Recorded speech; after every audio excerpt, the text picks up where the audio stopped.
Badlands. Explain those Badlands. That's a hell of a name.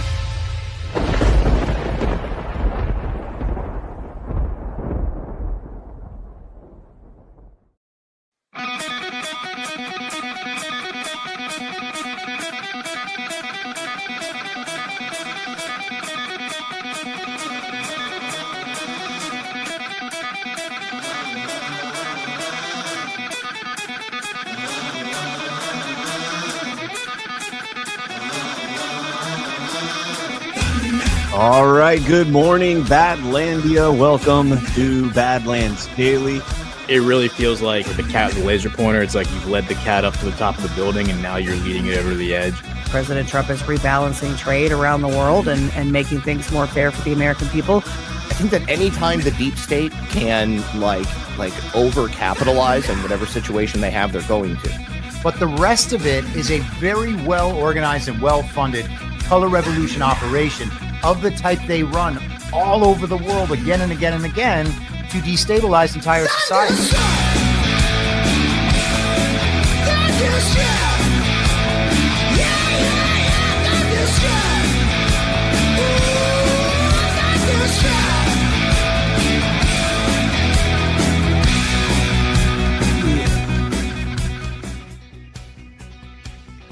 All right, good morning, Badlandia. Welcome to Badlands Daily.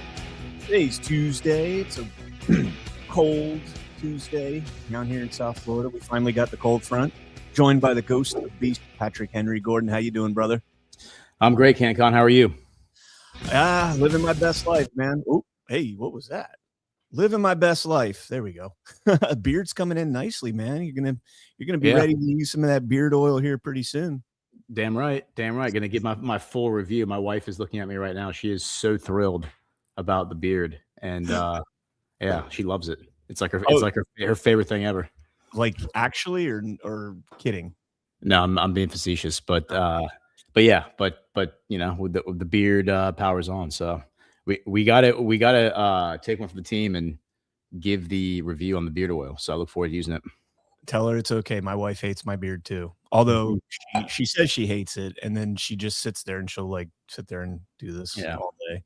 That's right. So tell your wife you'll get to this level, and then she'll love it after that. You can look like a homeless Haji everywhere you go.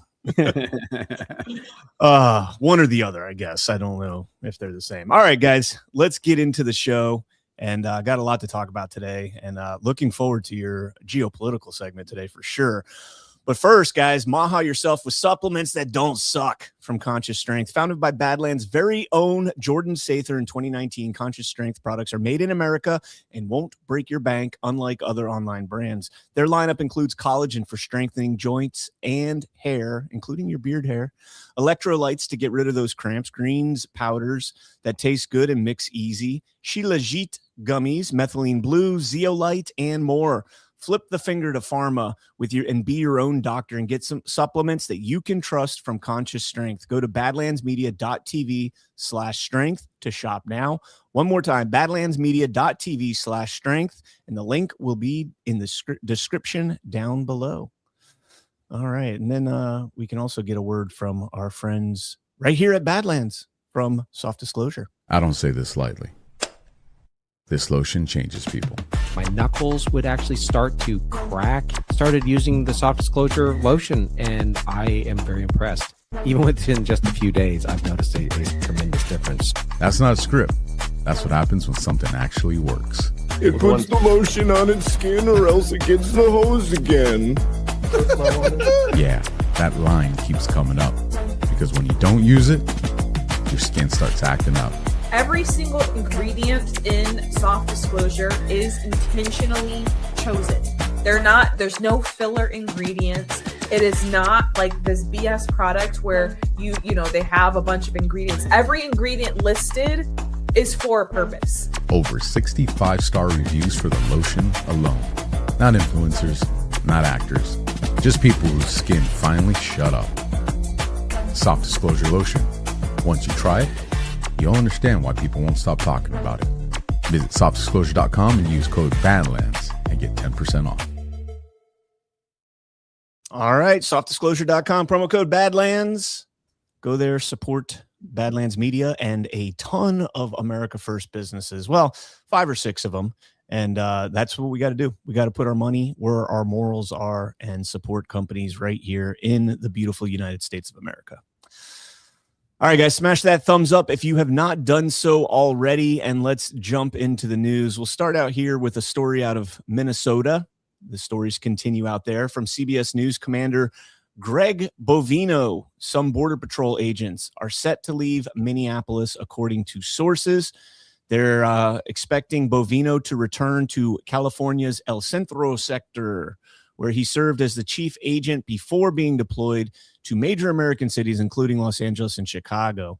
This is a very partisan article, by the way. They're doing everything in their power to make Bovino look like, this like totalitarian like leader. So I'm trying to weed through and just go with the facts here. Bovino has been one of the leading public faces of the Trump administration's crackdown on illegal immigration, gaining notoriety due to his aggressive and outspoken approach for the job and for appearing in the field in tactical gear alongside rank and file Border Patrol personnel.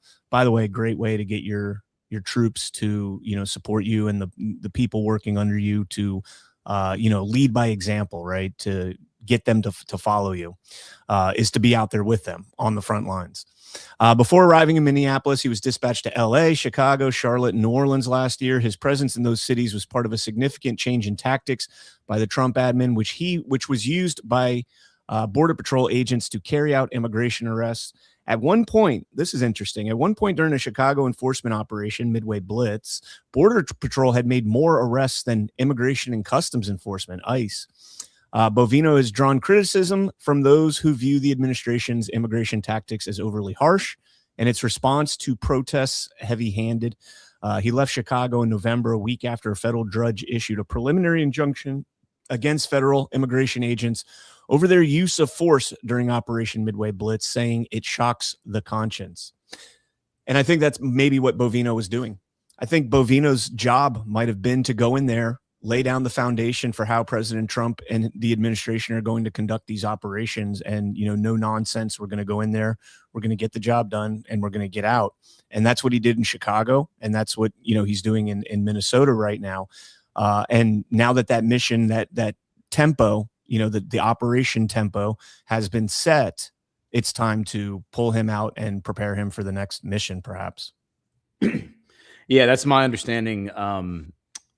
Just having really learned about this guy, obviously in the past day or two, that's my understanding of how he operates. Is he basically just goes around and they move him from place to place. He sets up the operations. He puts the infrastructure in place, the system of systems, right? And then he moves on. Yep.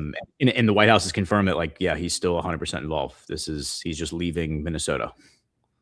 Yeah, there's a couple outlets that are calling it a demotion and all this other stuff. And, again, it's just a temporary operational duty, and temporary duty station, TDS, they call it in the military. Not that they should be militarized, although they pretty much are at this point. But yeah, he goes in there, does his job, sets the operational tone, and gets pulled out. And now they bring in Tom Homan. And what's interesting about Tom Homan is, what have you seen thrust into the mainstream over the last couple of days, maybe week, is Tom Homan is an Obama official. He's from the Obama administration. So which now I didn't know. I guess other people knew, like Zach knew that. Like I did not know that. Yeah, he was a leftover. And he was actually praised by the Obama administration. The meme of him, receiving a presidential medal, whatever it was, is going viral right now. And so now you bring Bovino out, you send Holman in, and what are they going to complain about? This is a previous regime's, guy that's running these operations. Yeah, for sure. And actually, I learned something else about Tom Homan that I didn't know, which I don't know what to make sense of one way or the other. But I do see this pattern all over the Trump administration, 1.0 and 2.0, where Trump goes in and he recycles characters from the past that have done something significant for better or for worse. Tom Homan's the one who came up with the idea of separating children from their parents under Obama. That was Tom Homan's idea. I think that's actually the reason he got that medal. And he said the reason is we're going to deter people from wanting to come into our country, because if they know they're going to lose their kids by doing so, that'll be a deterrence. That was his idea. Which, that's harsh. It's amazing that he's the one who came up with that, because isn't that like at the core of the whole allegation that DHS is part of this massive child trafficking scheme? Yeah. Yeah. So I have no idea what to make of that, but what I just said is 100% fact. That was Tom Homan's idea. He's the one who brought it to Obama's attention and said we should do this. And then they implemented it like in 2015, I think, 2014, 2015. So I don't know what that means, guys, but that is 100% fact. So if we're going to sit here and harp about DHS trafficking kids, which ostensibly seems like that's what they're doing to some extent, Tom Homan was part of that, allegedly. At least the whole thing was his idea of separating kids from parents. Alias 117 in the chat says that Homan came out of retirement twice for Trump. Yeah, that I didn't know. I knew he came out of retirement this time. I didn't know he did it twice. Was he a part of the first administration? I think he was. I want to say he stuck, because I went and looked into this into his timeline, and yeah, it looks like he stuck around when Trump came on. So yeah, I don't know. I mean, the whole thing is very, very strange to me. The whole, like, everything is a little odd to me. Everything. I mean, learning last night doing Hugo Chavez Part 2 and learning that Rex Tillerson is the one who started the deep state operation against Venezuela in 2007. Like, that blew my mind, because he was the CEO of ExxonMobil, and he was basically the tip of the spear going after Venezuela from day one, because he was butthurt about them trying to renegotiate contracts, whereas like all the other oil companies negotiated an exit and they all got paid and Exxon didn't. I mean, I don't know, man.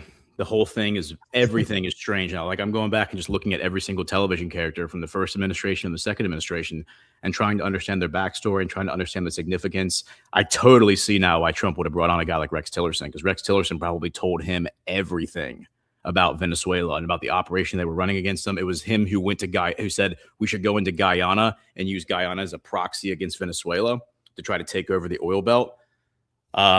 So yeah, I mean, there's a lot of value in bringing in. I mean, that's a Sun Tzu, like a cornerstone of Sun Tzu is take your enemy's spies and then and give them better treatment, bring them into your camp, sit them at the table, and get them to tell you everything. Like, that's the best way to get intel on the enemy. Yep. So yeah. I mean, yeah. Who knows? But the everything playing out now with DHS is necessary. Number one, because we are experiencing a color revolution. We are 1000% living through a color revolution. It didn't just start a few days ago in Minnesota. This has been going on obviously for years. But this is 100% what the State Department has been doing to every other country around the world for the past however many years, 75 years. Yeah, I've been having that argument a lot, because I'm seeing, on my personal socials, I'm seeing people that are kind of moving away from this being a good operation and saying, that we need to tone this back because of the pretty shooting and all that. And we'll get into that because there's a development in that now. But, this is something I tell them. I'm like, you guys don't understand. This is a color revolution. And somebody said the other day, well, one of my friends said to me, well, if it was a color revolution conducted by the CIA, the ICE agents would just have their names out there and their faces down and everything, because they don't care. They just do it. And I'm like, you don't understand. The color revolution isn't the ICE agents. The color revolution is the people on the ground that are provoking this. And I'm not saying, like, I'm not a fan of ICE. Well, I am a fan of what ICE is doing. I'm not a fan of the federal government doing it. I think it needs, in a law enforcement capacity. The DHS, FBI, we've talked about this ad nauseum. But, there's people out there that don't, when you bring up the idea of a color revolution, they think that somehow it's President Trump and the Department of Homeland Security pushing this. And it very well could be, by the way, DHS. There's still a ton of deep state actors throughout these bureaucracies that President Trump, may not understand how they're operating and what level of coordination they have amongst each other to kind of push a narrative one way or the other in this revolution. But yeah, it's full blown. And I think we had an interesting development in it. And let's make some sense of this. President Trump, and you're getting two different stories from whether it's Trump or Walz here. Governor Tim Walz called me with the request to work together with respect to Minnesota. So first, right off the rip, Walz called him. So that's a good thing. right? It shows that, you know, Trump was like, yeah, this is just business as usual over there. And Waltz is the one that is capitulating in this and going to President Trump and saying, hey, we got to change something here. It was a very good call. And we actually seem to be on a similar wavelength. I told Governor Walz that I would have Tom Homan call him, enters the chat. And that was what we are looking for are any and all criminals that they have in their possession. The governor very respectfully understood that, and I will be speaking to him in the near future. He was happy that Tom Homan was going to Minnesota, and so am I. We have had such tremendous success in D.C., Memphis, Tennessee, and New Orleans, Louisiana, and virtually every other place that we have, quote unquote, touched. And even in Minnesota, crime is way down, but both Governor Walz and I want to make it better. President Donald J. Trump. Now, Waltz, in response, says, I had a productive call with President Trump earlier today. I told him we need impartial investigations of the Minneapolis shootings involving federal agents and that we need to reduce the number of federal agents in Minnesota. The president agreed to look into reducing the number of federal agents in Minnesota and to talk to DHS about ensuring that Minnesota Bureau of Criminal Apprehension is able to conduct an independent investigation as would ordinarily be the case. So Walz is concerned, you know, mainly about how that's going to be put out, right? Whereas President Trump is saying the same thing he's been saying all along. You can't have these sanctuary cities and sanctuary states. If you have a criminal illegal alien in your prison system, you can't protect them. You got to let them. You got to let us know what's going on here. I wish Walz would have addressed that in some form or fashion, but yeah, your take. Yeah, I mean, look, and I see people in the chat getting triggered by what I'm saying, and you know, I'm sorry, you're like, be triggered. You know, if you a year ago or 2 years ago were freaking out because DHS was trafficking kids, because that's what it looked like. That's what, like, James O'Keefe was putting out videos of people coming forward, whistleblowers saying this was happening. If you were pushing that narrative that DHS, the federal government under Biden, was trafficking kids, and now you're saying that the exact agency that you were blaming for doing that 18 months ago is now you're pure as the fallen snow and is like are the good guys running around, then you're not a principled thinker. You are a dog chasing cars in traffic, and you are basically useless to us in this effort to understand what is actually happening in our world. The other thing you have to understand is that the point here is to, number one, destabilize our society, and number two, install a technocratic, top-down, centralized government that is going to control our lives. That is what the Agenda 2030 Great Reset plan is. They don't care how they get there. They don't care if it's done on the back of socialism, if it's done on the back of fascism, corporatism, doesn't matter. Doesn't matter what the vehicle is that gets them there, as long as they land at the end where you are microchipped and you're their tax slave, which is effectively you already are, but they want to make that more codified. So they use dialectics to get their agenda across the finish line. This is how they operate. And that means they control two sides of a narrative, and they basically escalate that narrative, and they say, all right, left foot, right foot, left foot, right foot. So they provoke the left into taking a step forward, then they provoke the right to respond and take a step forward. So the way that this color revolution could potentially play out, and this is how it's been done in foreign countries before, is that they overplay the hand of the left. They overplay the hand of the rioters, right? And then it's called the strategy of tension. There's actually white papers written on this, the strategy of tension. And then the people screaming for reprieve, screaming for help, saying, please, government, come in here and save us from these psychopaths who are basically trying to take over our society with force.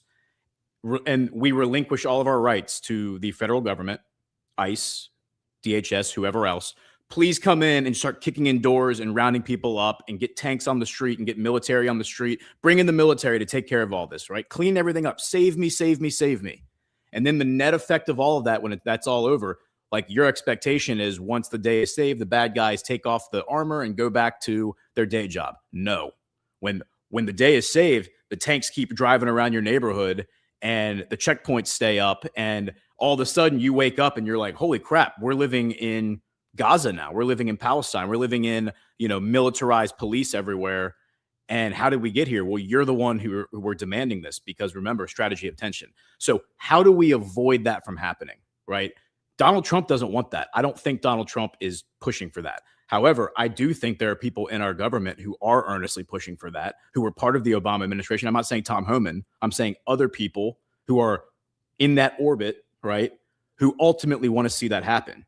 So how do we cut that off at the pass and see that down the line, still achieve what we need to achieve, which is thwarting the color revolution, stopping it, exposing it, and then keeping DHS from becoming something that it was always designed to be 25 years ago when they created it with the Patriot Act. It was always supposed to be what you're seeing right now. It was always supposed to be a militarized police force on every street corner, doing checkpoints, checking citizen papers, all that stuff.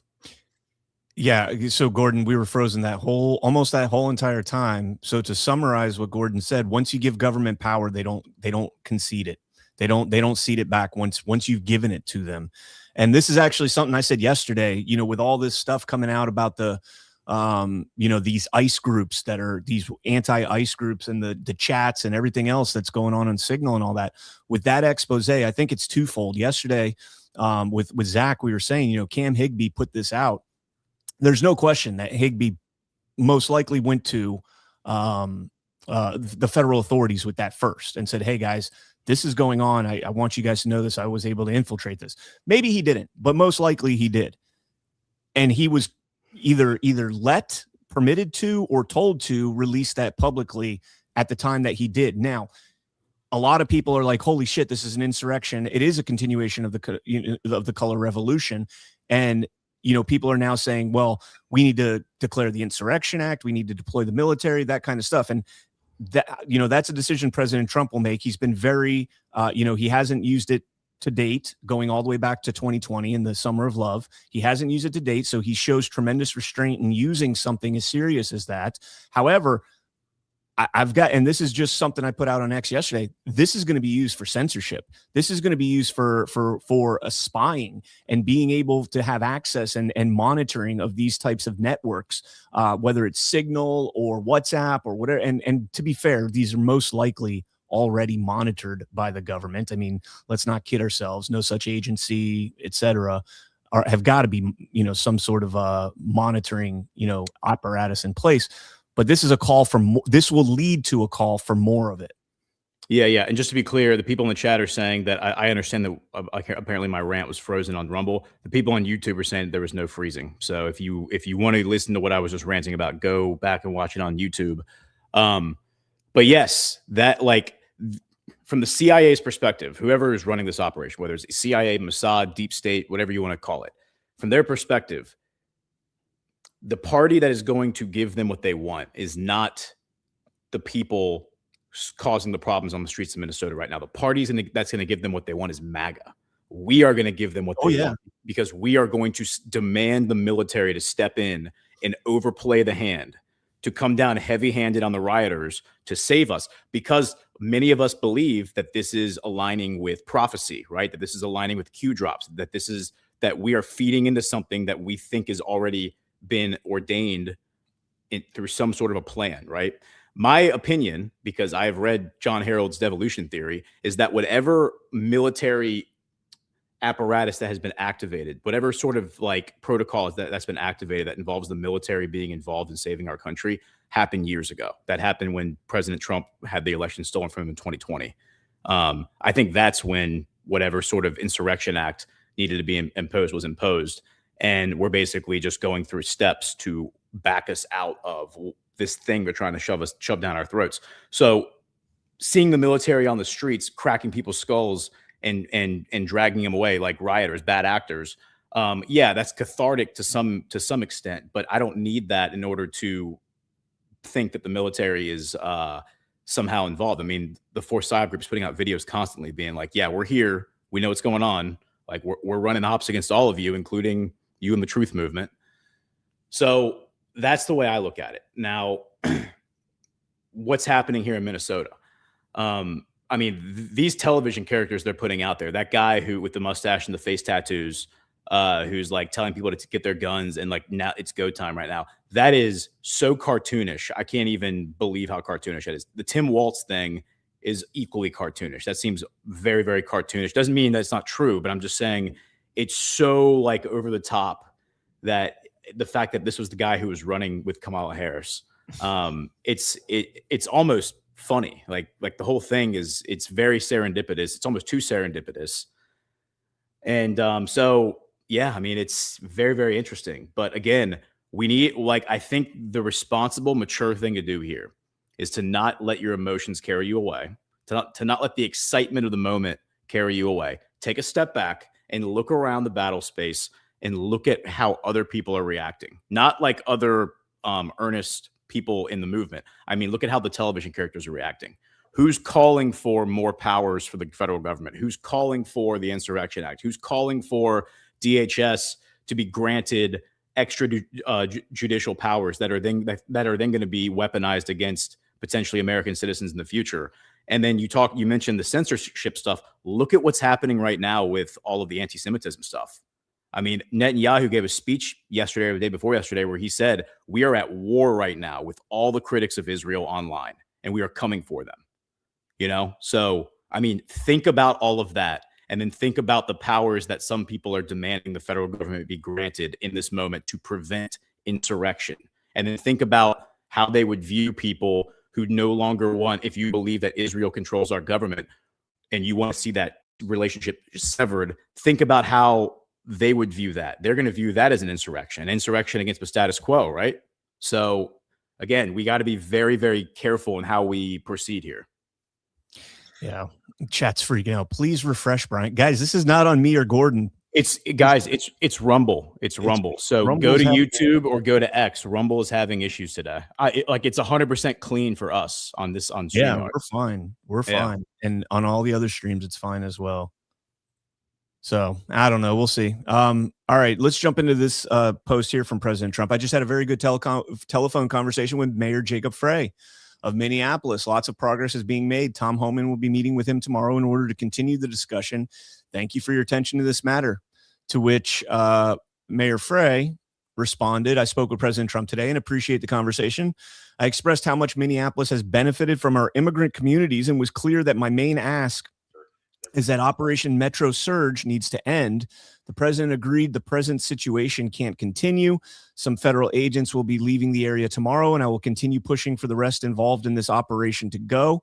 Minneapolis will continue to cooperate with state and federal law enforcement on real criminal investigations, but we will not participate in unconstitutional arrests of our neighbors or enforce federal immigration law. Violent criminals should be held accountable based on the crimes they commit, not based on where they're from. I'll continue to work with all levels of government to keep our community safe, keep crime down, and put Minneapolis residents first. I plan to meet with Border Czar Tom Homan tomorrow to further discuss the next steps. You cannot tell President Trump that you will, that you will continue to force federal and state laws and then say that you're not going to enforce federal immigration laws. That if you're gonna say that federal immigration can't be there, or excuse me, that ICE can't be there, then that means you guys are willing to enforce those laws. They've clearly not been willing to force those laws. I still think sanctuary cities and states needs to be challenged at the Supreme Court and overturned, because it's absurd to think that a state can violate the Constitution, federal law, and the authorities that the president has. But once again, I don't know what's going on with this. I think that the whole thing, beyond just the color revolution, is a cover up of the fraud that's been uncovered there. This clearly extends now to Ilhan Omar. We're going to play a clip here in a second of Ilhan. It clearly extends to Tim Walz and at minimum pure negligence in allowing this to continue. And Jacob Frey has a lot of concerning skeletons in his closet, especially dealing with the company that his wife was previously employed by. So we'll see, man. It's a little bit of a pivot here. And with Homan going in there, perhaps this is when the rhetoric gets toned down a little bit, but the operation continues, I'm hoping. Yeah. Well, and you hit the nail right on the head there, because ultimately this is a question on federalism, right? The federalist system. This is a question of who has the power here, the states or the federal government. A question, by the way, that has been at the core of so many debates in American history, of so many conflicts, including the Civil War. That's what started the Civil War. Do the states have the obligation to adopt laws that the federal government imposes top down? Right? Can the federal government tell the states which laws to adopt? That was at the core of the Civil War. The slavery issue being one of the big ones.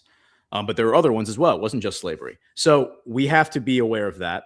And remember, if the end game is for top-down control, centralized government, then the demand will be, well, of course, the states need to bend the knee to the federal government. The federal government always has the authority to come in and impose itself when people are being threatened on the streets and the states are refusing to do their job and protect them, right? Well, yes and no. I mean, here we're talking about a foreign invasion. I would love to see that be the approach in how we're dealing with illegal aliens. Like, they are foreign invaders. They are part of a foreign army. I don't care if they're women and children that are part of the group. Doesn't mean we need to conduct violence against them, but they need to go. They are a foreign invading army, whether or not they're wittingly aware of that. I want to see the funding, the money tracked down. I want to see that traced down before we start talking about all this other drama and, you know, the shiny objects are dangling in front of us. Let's follow the money. Who's funding this crap? How is the State Department involved in this? You know, how is the Pentagon involved in this? How is the deep state involved in this? How is Tim Walz involved in this? Like, let's follow the money and let the money show us the truth. Yep. All right, hold on. Before we move on here, let's get another word from our sponsor. Guys, if you or someone you love struggles with blood sugar and A1C, you need to hear this. It's well known that the expensive meds and popular shots have dangerous side effects. Well, Creator's Bounty has developed the perfect alternative. It's an herbal supplement called Elohetrium. Elohetrium is a 100% natural formula that is proven to dramatically lower your blood sugar and A1C. It uses 7 healthy ingredients, no stimulants, no junk. These 7 ingredients would cost you over $150 if you bought them all separately. But here's the best part.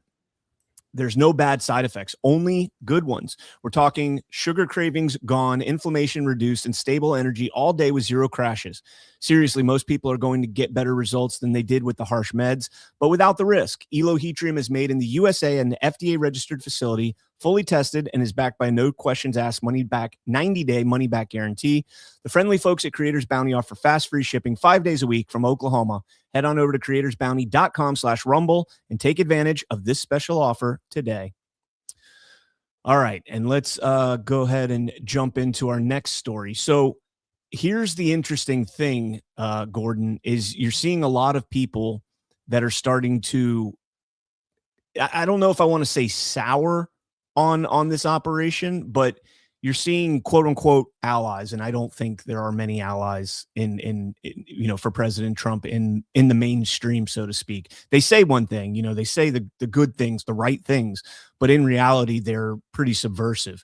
Here's James Comer saying that maybe President Trump needs to dial it back on these operations. If I were President Trump, I would almost think about, okay, if the mayor and the governor are going to put our ICE officials in harm's way, and there's a chance of losing more, you know, innocent lives or whatever, then maybe go to another city and let the people of Minneapolis decide, do we want to continue to have all of these illegals? Are we going to allow our governor, attorney general, and mayor to get away with this? And I think the people of Minnesota would rebel against their leadership, because it's very clear that a majority of Americans want the criminal illegals apprehended, and that's what ICE is trying to do. So, I mean, Comer clearly does. He has to understand, but he doesn't understand. There is no way to you know, get rid of these elected officials. There's no possible way. Elections are utterly corrupt. There is no security in our elections. This same state won't even hand over their voter roll data to the federal government to audit it and ensure that they're following federal law, right, and federal regulation on cleaning and maintaining your voter rolls. So he thinks that somehow people are going to that's not something that the normies in the world, that is not something that they do. That is not something, you know, as long as they have their iPhones in front of their face and their laptops and their TV and their Netflix and all the other shit that they have, they're comfortable. As long as they're comfortable, they don't give a shit about this. They look at it and they're like, oh yeah, that was unfortunate. That guy got shot. What are these retards doing out in the street? But on the same token, if they weren't out in the street, they wouldn't be saying, hey, there's $20 billion worth of fraud going on here that they've uncovered thus far. Why aren't we doing something about it? They just don't care. They'll go and vote and think that they're really going to change something this time because they're going to get rid of Jacob Frey and Tim Walz. And, oh, shit, they got elected again. I guess the people of Minnesota just really like this fraud. Yeah, and there's lots to unpack here, and it's important to, I think, again, we just have to be really, really like sober and calm as we analyze this stuff, and not let the emotion get us swept away. You're absolutely right. Comer is an idiot. I think all the Republicans are traitors.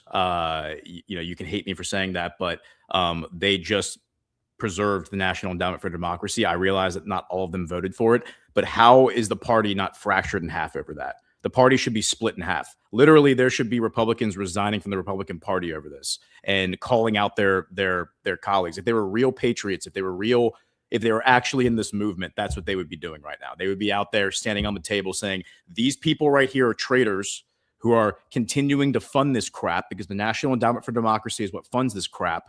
And the Republican Party just voted to save the National Endowment for Democracy. Where's James Comer's outrage over that? It's non-existent. In fact, those people like James Comer will go on television and talk about, these are really nice people. I know y'all don't like their politics. I know you don't like the way that they vote, but they're my friends. I love them so much. That's what they say about them. They say that about the Democrats, by the way, guys. Like they go to dinner with Chuck Schumer regularly. Like that's how they operate in DC. That's how DC operates. Like these people, they walk off the television set and they literally go get drinks with Chuck Schumer and Nancy Pelosi. Like you think they're your friend? You think they're fighting for you? Like wake up! Like wake up! You're like that's a Disney movie level stuff. That's not how it works. Okay, so there's that. Comer, what he's calling for, if we entertain his logic, what he's basically saying is we should pull the feds out of Minneapolis, and we should basically allow the city to descend into chaos. Yep. And then that will provoke the normies into rebelling into a violent, I suppose he means a violent response, like a violent insurrection to reclaim. That's effectively what he's calling for. He's basically saying, let's just let shit hit the bottom and then it will bounce off the bottom and nature will run its course and the people will overthrow. That's not how it works, especially when elections are fake and gay. So they're not going to do it peacefully through fake elections. So he's basically saying they should be doing it through kinetic conflict. It's retarded. He's an idiot. Okay. He's not going to save y'all if you think that. So then we have to think, okay, so how do we fix this? Well, I think the way you fix this again, and I assume all this information is known. I would assume the military and Trump and all them know all this stuff. Immediately start disclosing the funding sources, who's behind all this, who's like that is how you solve this problem. One of the big errors that we've made in the truth community is we've overemphasized the importance of the quote unquote normies, as you said.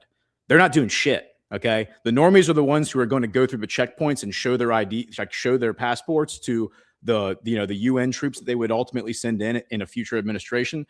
They're the ones who are going to point at you and say, he's one of the bad guys. He's one of the ones that's in the truth movement. Like that's what the normies are. And that doesn't mean that they're our enemy, but they're also not a reliable ally here in this moment. This is going to get solved because patriotism burns in the hearts and minds of real God-fearing patriots. That's what Sam Adams said. It like the brush fires of patriotism, of liberty, you have to have that in a core minority that drives this thing. It's not going to be the normies though. So again, exposing who is doing all of this, talking about that nonstop. Noor bin Laden was just on Steve Bannon's show the other day, reporting from Davos. And she said, look, she said it. She laid it all out. She said, you're living in a color revolution right now. Like very, very sophisticated organizations, including the CIA, are running this against your country. You are like at the heart of a targeted operation to destabilize your country, send it into a state of civil war, and basically destroy America, and then blame it all on Trump and MAGA. And again, a key step in getting from what's happening right now, which is unrest in the streets, to an actual kinetic civil war, like traditional civil war that we would think of with like 1864, 1865, would be allowing this thing to grow more and then getting like the state involved. So like what Comer's saying, pull the feds out, allow these people to take over Minneapolis, right? And then that's going to require an even stronger response to thwart in the future, as opposed to going in now and just snuffing out the flame before it becomes anything more. Like what Comer's suggesting actually leads us, I think, to civil war, because you're allowing it to basically grow. You're giving the fire time to grow and the embers to grow, and you're emboldening the actors to, all right, let's take the next hill, let's take the next block, let's take the next town, you know. So that's definitely something you can't do. You cannot capitulate to these people and say, well, you won, we're going to move on. And that's something I put out on X this morning. I said, if I responded in the Comer clip there, if you do, you know, forfeit that ground to them, they're going to take that as a victory, and that's momentum. And the last thing you can give them is momentum. But to the point earlier about, you know, the chaos and everything, if they pull out and the chaos picks up, this isn't, and it hasn't been kinetic chaos. I mean, sure, the crime rates are probably up because that typically comes with you know, illegal immigrant populations and you know, the populations that are struggling to make ends meet. Crime follows that. It's just historic. However, what they were seeing in Minnesota is chaos that is under the radar, so to speak. It's chaos, financial chaos, and a lot of people don't necessarily have an understanding, and they don't have comprehension. They're not able to contextualize what that financial chaos actually means to them. So when they see, you know, $5 billion in fraud, or when they see $20 billion in fraud, or even something smaller like, you know, 300 or 400 million, right? And that's also one of the bad things, is you hear 400 million and there's a shock value because you hear 400. You hear 5 billion and it's like, okay, it's just 5. So, you know, the number thing, I'm not saying, I think people understand that that's a big difference, but 400 million is, you know, 10 times, 12 times less than 5 billion. But you hear that 400 million, it's a shock value. These same people that are seeing this fraud and they're like, okay, well, that needs to be fixed, are also the same people that are like, well, why are my taxes so high? Why is my property tax through the roof now in Minnesota? And they're just like, okay, we'll vote in the next guy, and that will fix this. President Trump has been trying vote harder. It doesn't work. It doesn't work. And so as long as it's not something that is physically affecting, you know, these normies out there, they're just like, okay, well, let's get the investigations going. Let's get something going. That segues into this. And look, I know we're not a big fan of Benny Johnson here, but I just watched this clip here of him going through Ilhan Omar. How is this woman not in prison right now? Watch this. I just investigated Ilhan Omar's official financial disclosures, and what I found was so dark and criminal. I don't know how she gets out of this without going to jail. Have a look at this. Here's Ilhan Omar's financial disclosure from the Congressional Record, year 2023. I want to bring your attention to this company right down here, Est Crew LLC. This is a winery in Santa Rosa, California. It's not doing that well. The total value of the winery is listed at $15,000, and Ilhan Omar's barely making any money off of it at all.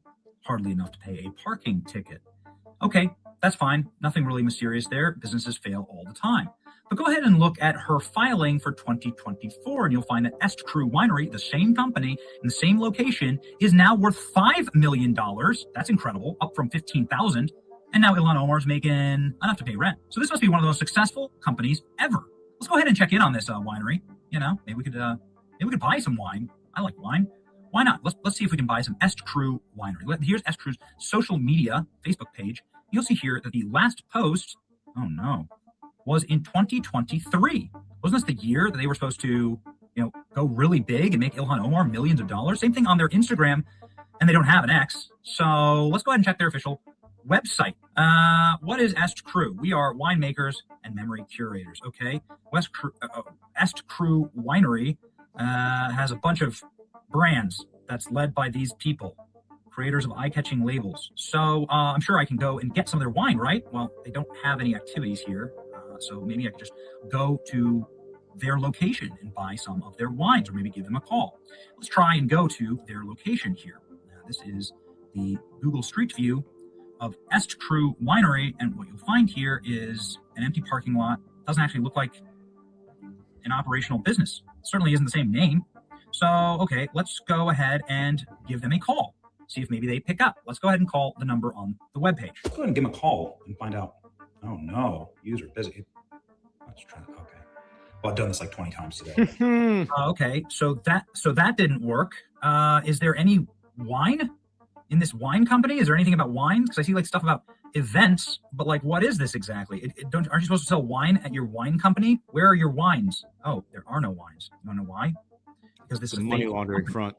Yeah. Ilhan Omar's husband accused of swindling investors in their California winery. They stole millions from cannabis growers. You see here's the lawsuit right here, saying that Tim Minette, who's Ilhan Omar's third husband, no relation, swindled his investors and defrauded them. How did Minette get this relationship? Well, the current Attorney General of Minnesota, Keith Ellison, he used to work for him. Isn't that curious? Keith Ellison, same guy who refuses to look into any of the Somali fraud. So this company was sued for being a fraudulent company. And the New York Post says the exact same. All right, we've covered that New York Post story, but that's the problem here is, I mean, that right there should be a massive investigation. And, you know, you don't see that, and there should be calls for that.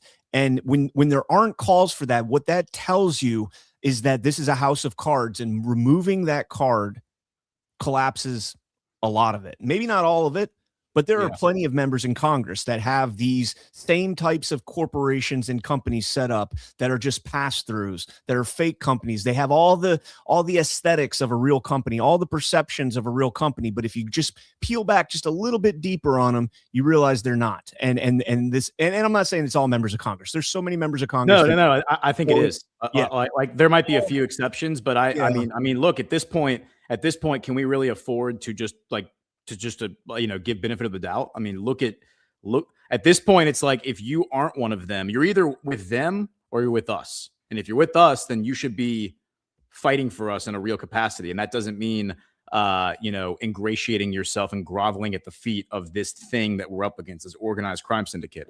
Now, what Benny Johnson just did right there, I mean, hats off to him. That's what the Q movement was all about. Like, the promise of the Q movement was people going and doing that, but for everything, every single little rabbit hole, every single little character, every single little public figure, every company, whatever, doing that sort of live investigation, not necessarily in that format, but I'm just saying that sort of presentation where you can present, here's, like, I went and looked into the company. They're not actually selling wine. They're saying they're worth $5 million after 1 year. Like, what's going on here? We can crowdsource the investigation and actually force public opinion and force the public mandate for this stuff. If we actually are willing to roll up our sleeves and do the work.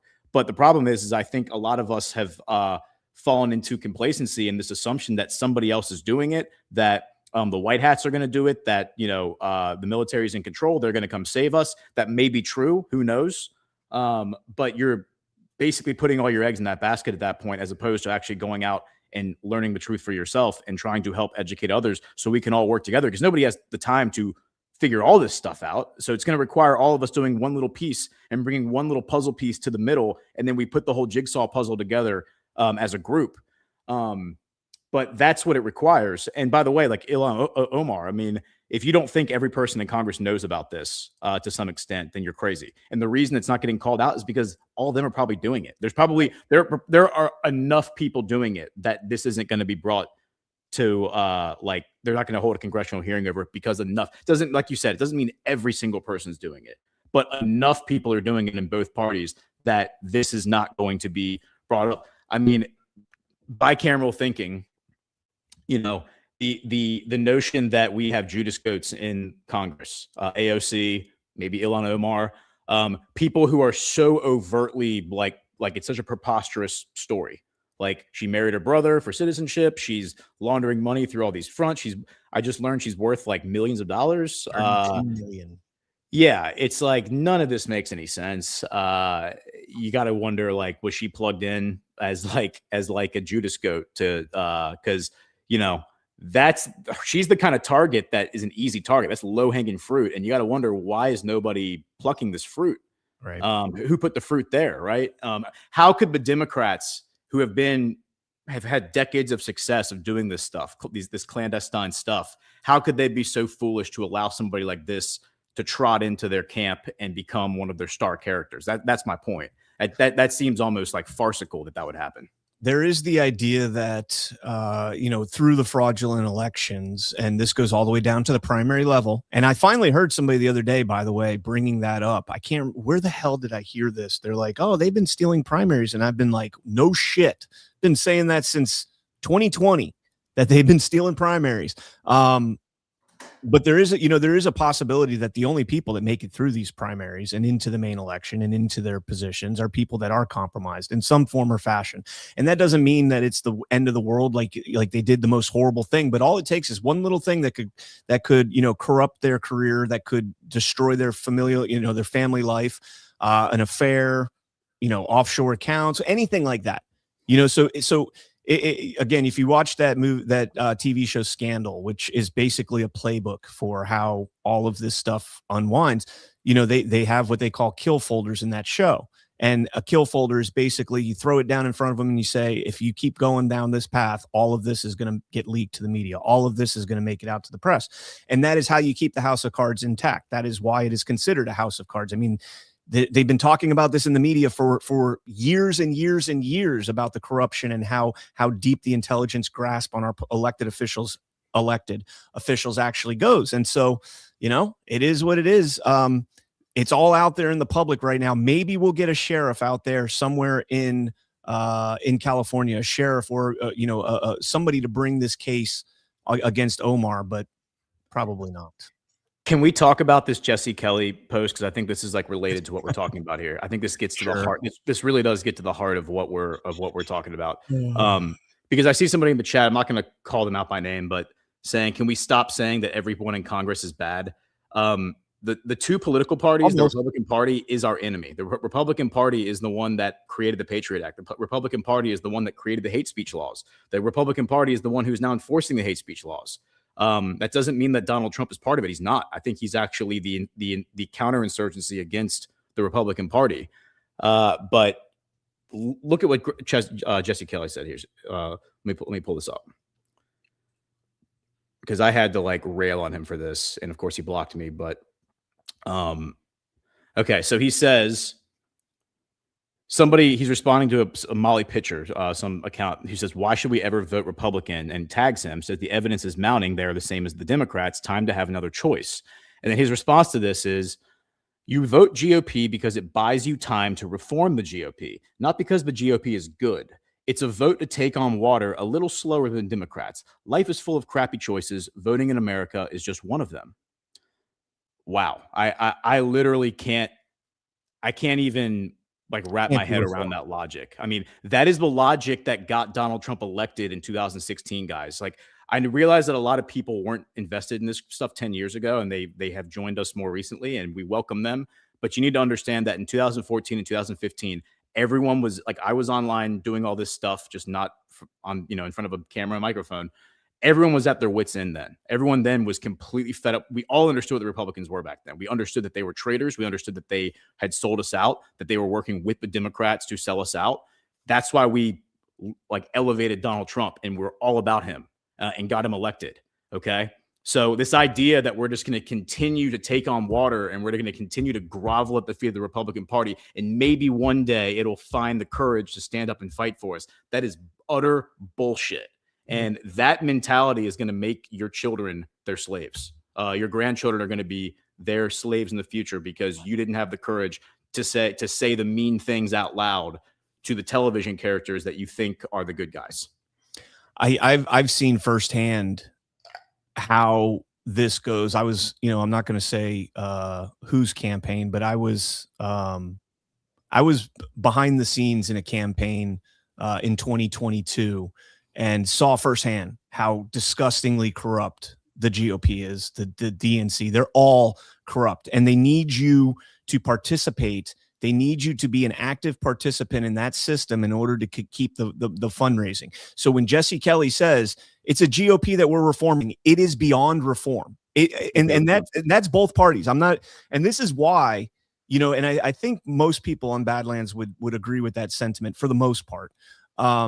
This is why we don't get any acknowledgement. I mean, everything you're seeing right now that's happening in the geopolitical world, in the national news, this is all stuff that we've been talking about happening for years. People should be going back and clipping Gordon and Burning Bright and Chris and all of us, and me and Ash on elections, and putting all that out there and hey, these guys have been on top of this shit for 5 years, but we're not allowed because we're telling you that the system itself is fundamentally broken and corrupt beyond repair. And until we have elections resolved, election integrity restored, it's not going to work. It's not going to be fixed. It is unfixable. So you can keep trying. You can check into the system like Jesse Kelly's telling you to do and keep fighting to reform it. It can't be reformed. It can't be. Well, and we have to balance this view, of course, with like what General Quast talks about, that these times of revolution, which we're living through a time of revolution right now, a political revolution, we have to be careful that we don't succumb to the emotion of the moment and just burn everything down and destroy all the institutions, because the institutions, not the actual institutions, but the institutions from a philosophical standpoint, the Bill of Rights, the Constitution, those things are worth preserving. There are things that are worth preserving, but there's a difference between preserving the institutions of our mind and our heart, God, our spirituality, our faith in God. There's a difference between preserving that and preserving the brick and mortar agencies that currently exist. The worst possible outcome of MAGA, the worst possible outcome of this era, I think, in my opinion, would be to leave those things intact, the brick and mortar agencies intact that have absolutely betrayed us. We know have betrayed us. We accused them during the Biden administration of betraying us, right? Leaving them intact, but ostensibly purifying them, right? Because Donald Trump was president for 4 years or 8 years or however long it's going to be, right? And all of a sudden, they appear cleansed, right? They've been purified in the waters, right? In the holy waters. And now all of a sudden, the Republican Party is something you can trust.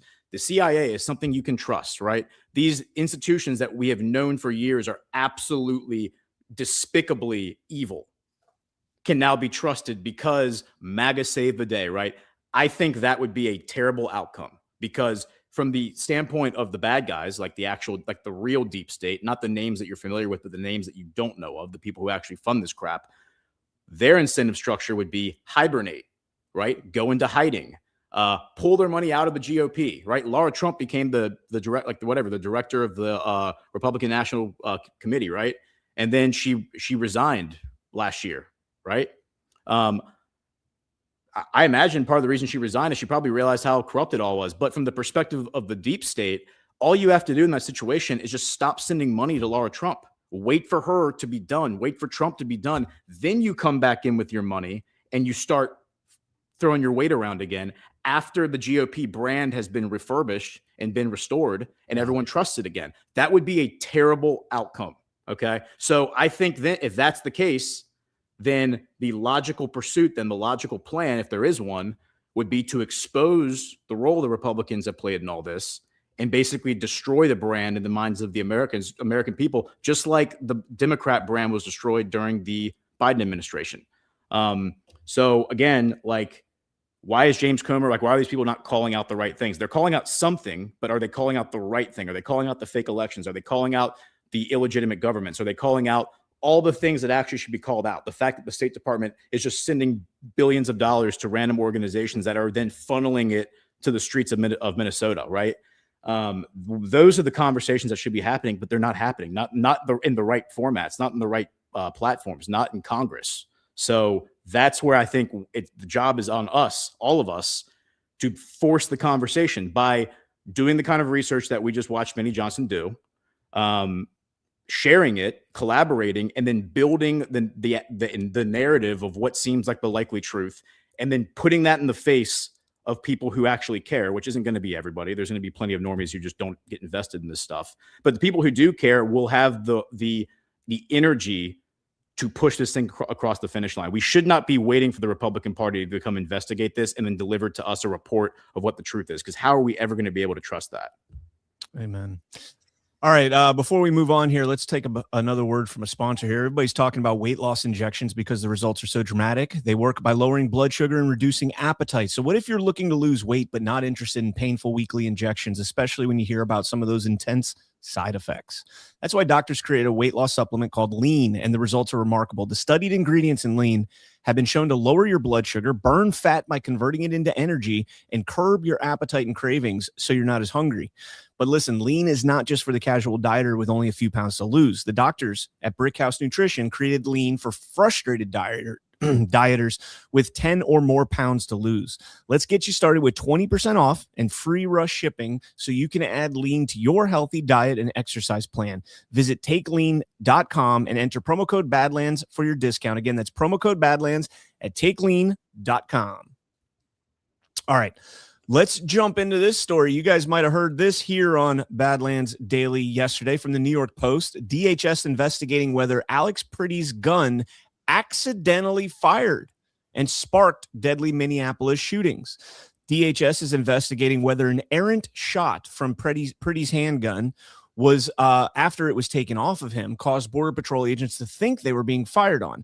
As a result of the accidental discharge, which happened while the gun was in the border agent's hand, other officers may have believed their lives were in danger, resulting in a split-second decision to open fire. It was 100% an accidental discharge by the agent that relieved that person of their weapon because everyone's guns were out. They thought there was a shooting, one source said. The Sig Sauer P320 has faced reports of quote-unquote uncommanded discharges due to external factors affecting the trigger, something the company has denied. Well, let's jump over here and check out the evidence. I've got our little piece of plastic wedged in the trigger right there. It's basically just pressed to the wall. I'm going to move the slide and we'll see if it goes off. Your eyes do not deceive you. Is that the only one? Of course not. That's not the only one. Let's take a look at this one here. Like my demonstration, I want you guys. All right. Is that a fucking 320? Yep. All right. God damn it, dude. Get this gun off my range. Don't bring it back on the range. So you can see the instructor there. The gun goes off in a guy's holster, and you hear the instructor say, "Is that a 320?" Like he knows. He already knows. The reputation of the SIG 320 precedes it, right? Sig Sauer has to gotta love that viral video. Here's another one. This one's in slow-mo. Putting it in the holster, finger off the trigger. Boom, goes off. In his holster. Goes off. All right. Jeez. Is that the last one? Nope. We got one more. Here's another one. Tweeter trash. Now that's a pretty good firearm. Spelled P-R-E-T-T-I. Now this one doesn't have trash. This one doesn't have volume, but watch this guy right here. Boom, goes off in his holster. His hand's not even on the gun. It's in his holster. He bends over, boom, it goes off right there. In the holster. And so, again, I showed you guys yesterday the video of the guy in slow motion. If you look at, you can't see because it's too pixelated if you look at the gun itself, but if you look at the shadow of the gun on his leg, you can see clean through the trigger guard. His finger is not on that trigger. And so what happened is, and I'm standing by this assessment. I said this yesterday morning on Badlands Daily.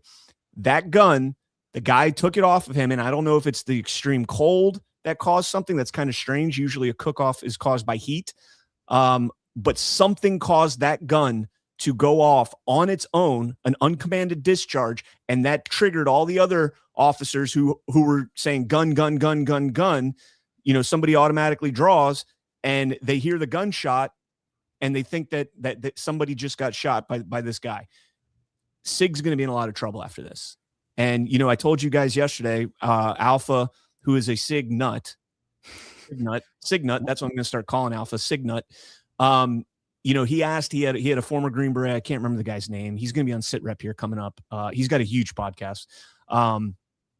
You know, he asked him SIG 320 or Glock 17 or Glock 17. And the guy said instantly Glock all the way. The SIG's garbage. They have these uncommanded discharges. This is an error that they've denied, but it's documented over and over and over.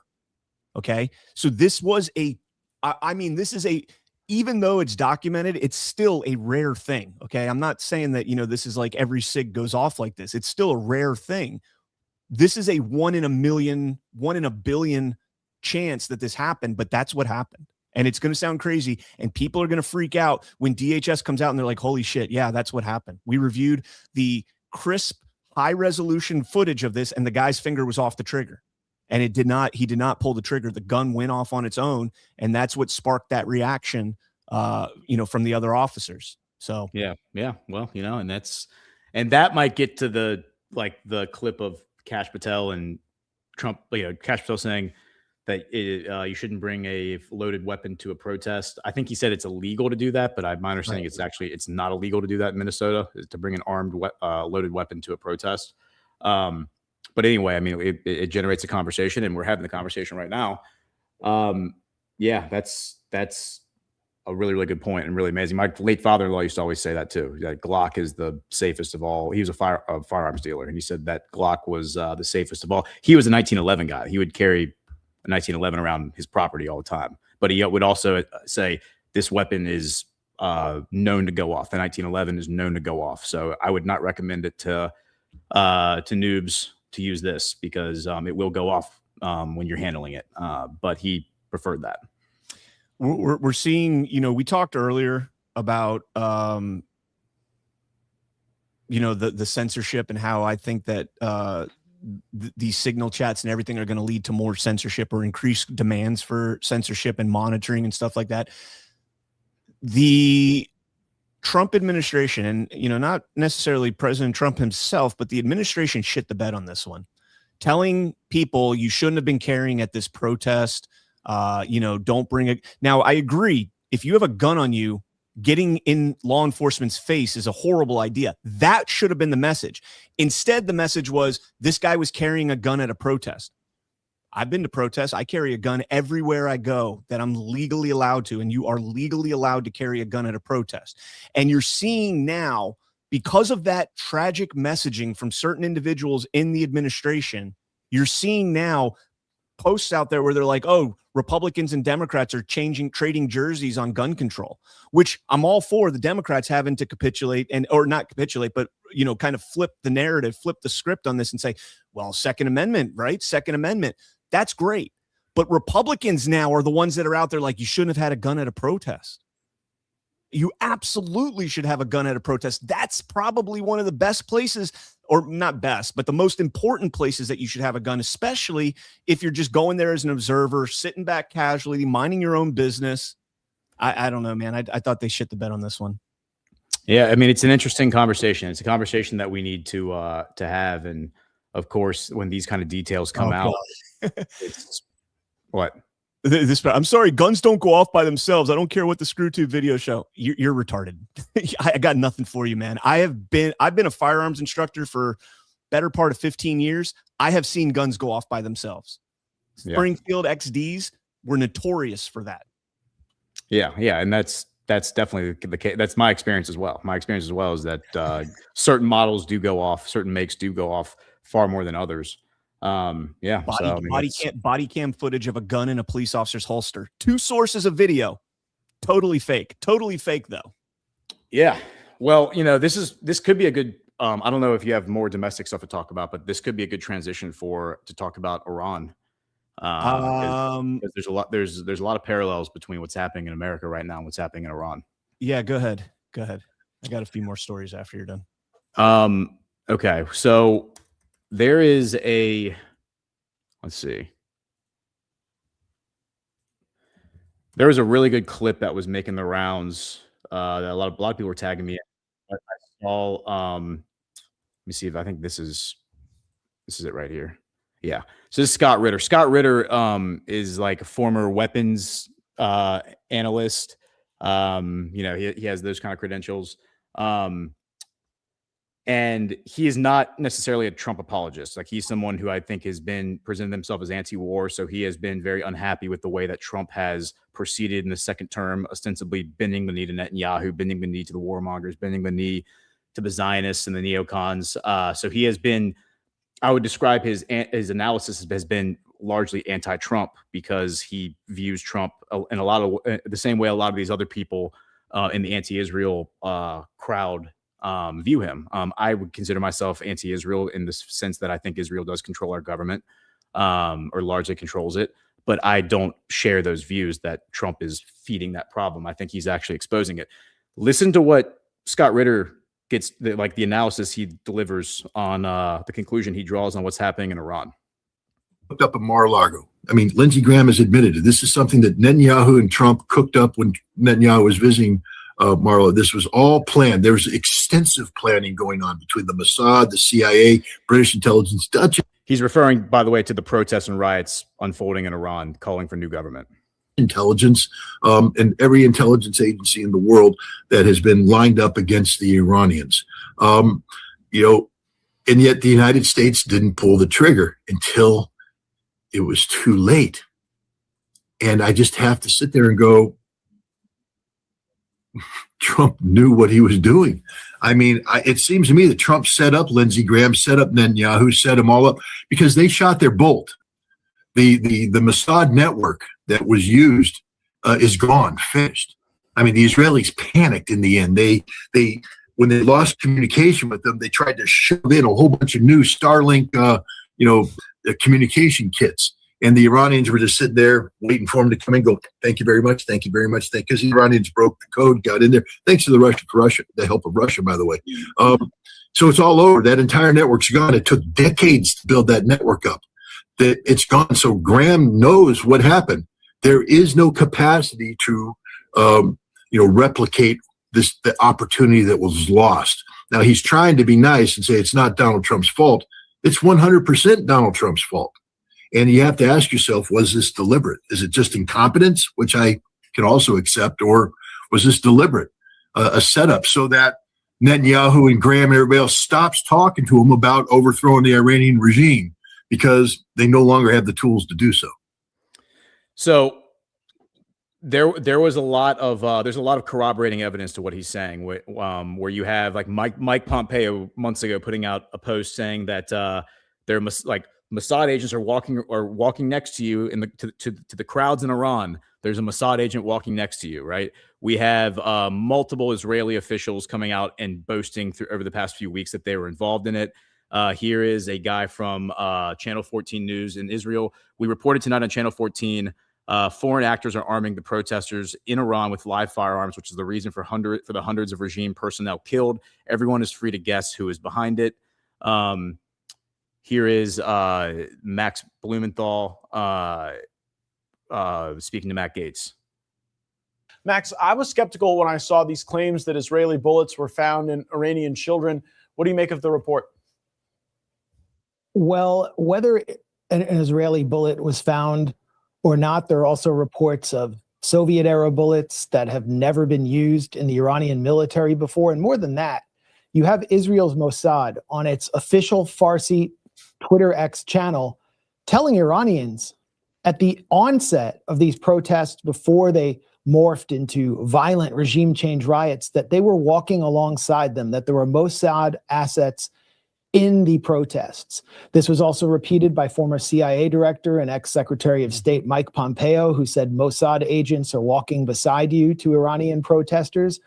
And it was repeated on Israel's Channel 14, a pro-Netanyahu channel, by the Israeli correspondent Tamir Morag, who said that not only are Mossad agents active, but they are funneling weapons into these riots and are responsible, in his words, for the many body bags that are piling up in Iranian morgues. Yeah, so what he's referring to are reports that in foreign media that that the bullets that are being found in the bodies of these both the rioters and the officials are Israeli-made bullets that are specifically used by the IDF, and they're most certainly are not used by Iranian regime forces. And so the allegation, of course, is that these weapons are being handed out to individuals in these protests.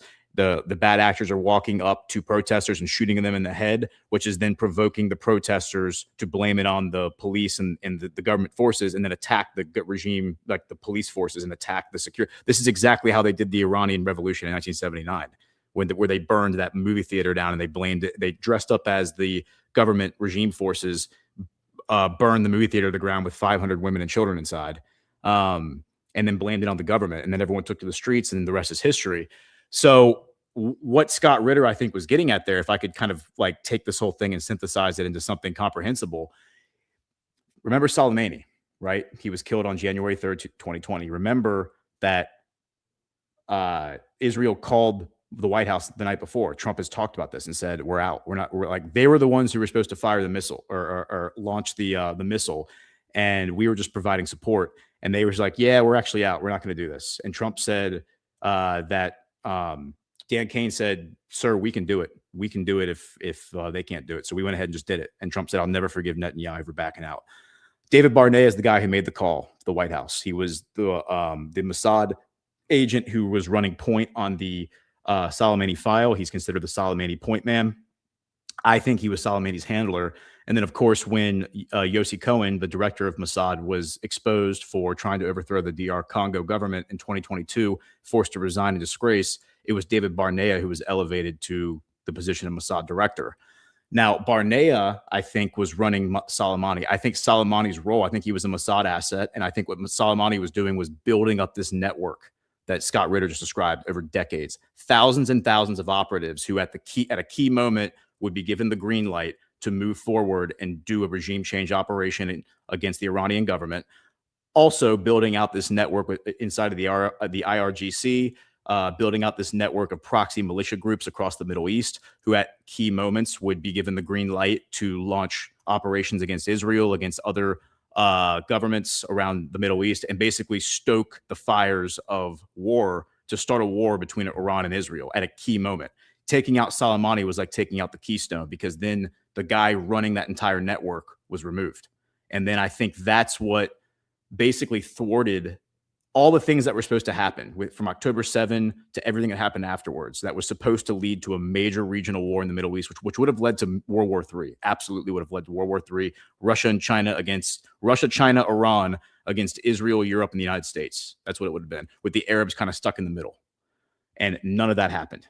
And I think that what we just saw in Iran was basically, as Scott Ritter said, them taking their shot, but it didn't quite work out. And one of the reasons it didn't work out was they cut the internet. Iran cut the internet. So Elon steps in and says, I'm going to give y'all Starlink. Starlink is activated.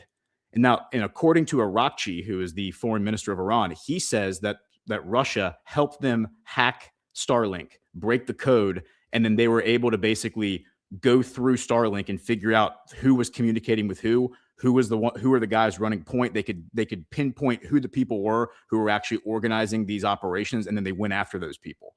I think Elon and Russia were working together on all this. That's my theory. I think Elon basically created the bottleneck, which was Starlink, that allowed the Iranian government to take out this entire network. Decades and decades and decades of hard work now just totally erased because they've lost their entire network. They can't do regime change anymore. Now, to that point, let's now shift to the geopolitical narrative of what's being told. So now Trump is out there. This is from yesterday. Trump, this is reported yesterday, but I think this is from a few days ago. Trump threatens Iran with armada bigger than the one around Venezuela. I believe, CannCon, if I'm not mistaken, there were three. Was it three? It was either 2 or 3 carrier strike groups. I know that the Ford was down there. I know that's the only one I knew of. And then I think Iwo Jima was there too. So I think it was 3, because I think Iwo Jima was the one they actually took Maduro to. And that picture of him like blindfolded with the bottle of water was on the Iwo Jima, if I'm not mistaken. I believe Iwo Jima was an aircraft carrier, if I'm not mistaken. But anyway, he's sitting here. He's doing the same thing he did with Greenland. By the way, if y'all haven't covered the Greenland thing, we're not taking over Greenland. We are going to get granted key areas of control, total sovereignty over key areas where we can do whatever we want there. And then we can also mine all the rare earth we want without having to deal with the Danish government or the Greenland government for permitting or any of that crap. We can just mine whatever rare earth we want. And then we have key sovereignty over key areas. And we don't have to worry about the 60,000 European socialists there influencing our government or becoming U.S. citizens, which is exactly what I've been saying for weeks, like is what I thought was reasonable. We don't want those people as part of our constituency. So now Trump's doing the exact same thing. He's coming out really hard. He's like, yep, we're going into Iran. We're going into Iran. We're going into Iran. And then it was just the one strike group, by the way, just the Ford, but it had 8 other accompanying ships, and the Iwo Jima was one of them. Okay, so the Iwo Jima is not a carrier. No. Yeah. Okay, so the Iwo Jima is not a carrier, but the Abraham Lincoln was down there too, because they moved the Abraham Lincoln. The key thing that happened there was that the Abraham Lincoln, which is a carrier, that's the one in this picture right here. The Abraham Lincoln was moved out of the Eastern Mediterranean, where it would have served as a support against a war with Iran. That's where we would have launched the aircraft from. They moved it on November 18th. They moved it out of the Eastern Mediterranean and into the Caribbean to support the efforts against Venezuela.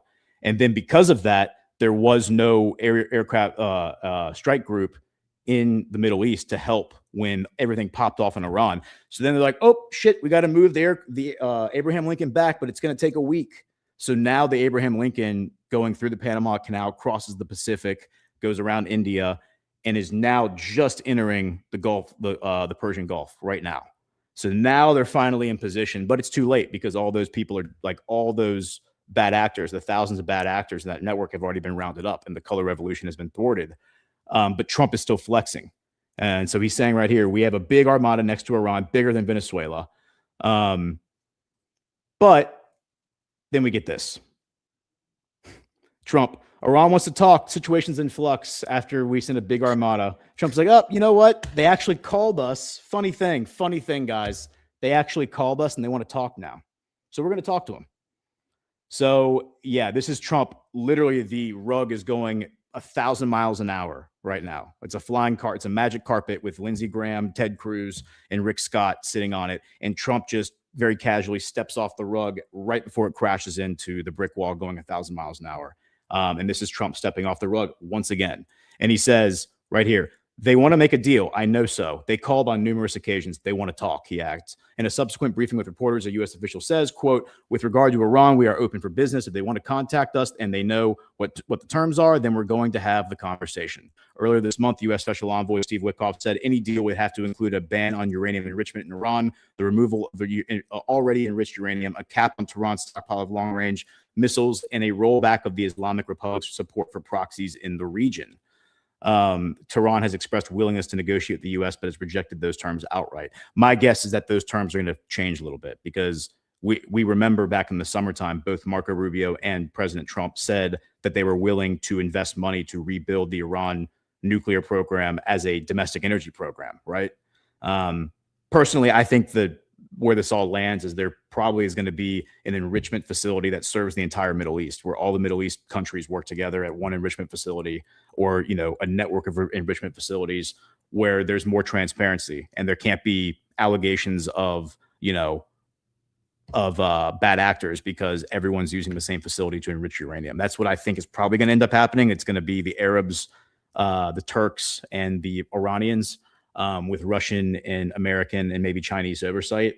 But yeah, and then, you know, Israel can be involved if they can get their shit together. But you know, I'm not holding my breath for that. But yeah, that's where I think this is going. Now, I think the other big thing to discuss geopolitically, and then I'll hand it back to you and we can wrap up whatever stories you have, is the ISIS, the return of ISIS. So now we have ISIS is now resurging. ISIS is now coming back. At the same time, we have this guy, al-Maliki. Al-Maliki was just elected or just nominated as the candidate for the Shia party in Iraq. He's the favorite, basically, to become the next prime minister. And he was previously the prime minister twice from 2000, you know, 2 terms from 2006 to 2014. So basically during the rise of ISIS, and he's been described by establishment characters as one of the guys who helped facilitate the creation of ISIS. Now, this is an interesting development for Iraq which is a place we never talk about because I think it's just been controlled by the deep state ever since we went in there. But if that's true, like, let's just assume for the sake of argument, for the sake of discussion, that this al-Maliki guy, who's now going to become the prime minister of Iraq, who is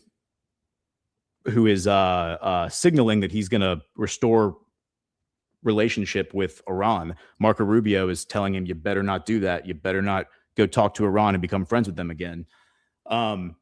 If he is actually one of the guys who created ISIS, that gives him this really strange connection to al-Shara, Jilani, the guy and the president of Syria, who also was once a leader of ISIS, right?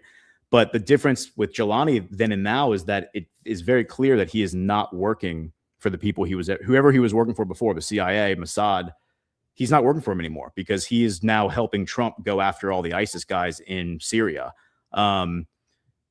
We now have this story from the New York Times, and there's multiple people reporting on this, but the U.S. is now moving 7,000 captured ISIS fighters. Many of them were captured in Syria with the help of al-Jilani. They're now being moved to Baghdad. All right. And this al-Maliki guy, who ostensibly, reportedly, was one of the guys who helped create ISIS 15 years ago, he's now saying, yeah, we're going to prosecute all these guys for the U.S. Like we're going after these guys. Here it is. Baghdad says it will prosecute Islamic State militants being moved from Syria to Iraq. Baghdad says it will prosecute and try militants from the Islamic State group who are being transferred from prisons and detention camps in neighboring Syria to Iraq under a U.S. brokered deal. So again, this is a very strange development, CannCon, because you have a guy who is being accused of being an ISIS guy, like an ISIS leader, who's now going after ISIS on behalf of Donald Trump, just like al-Jilani, who everyone's been, I mean, I was one of the first people to say that. This guy is an ISIS head chopper, and now he is helping Trump go after the ISIS guys in eastern Syria, also with the help of Putin. And finally, well, I guess this story is also related. Syrian government solidifies grip on nation after clashes with U.S.-backed militias. So Jilani signed an agreement with certain militias to go after the U.S.-backed Kurdish militias, because the U.S., have been backing the Syrian Democratic Forces in eastern Syria for 15 years at least. Those have been one of the groups that have been fighting Assad. And now Jilani is now going after those groups and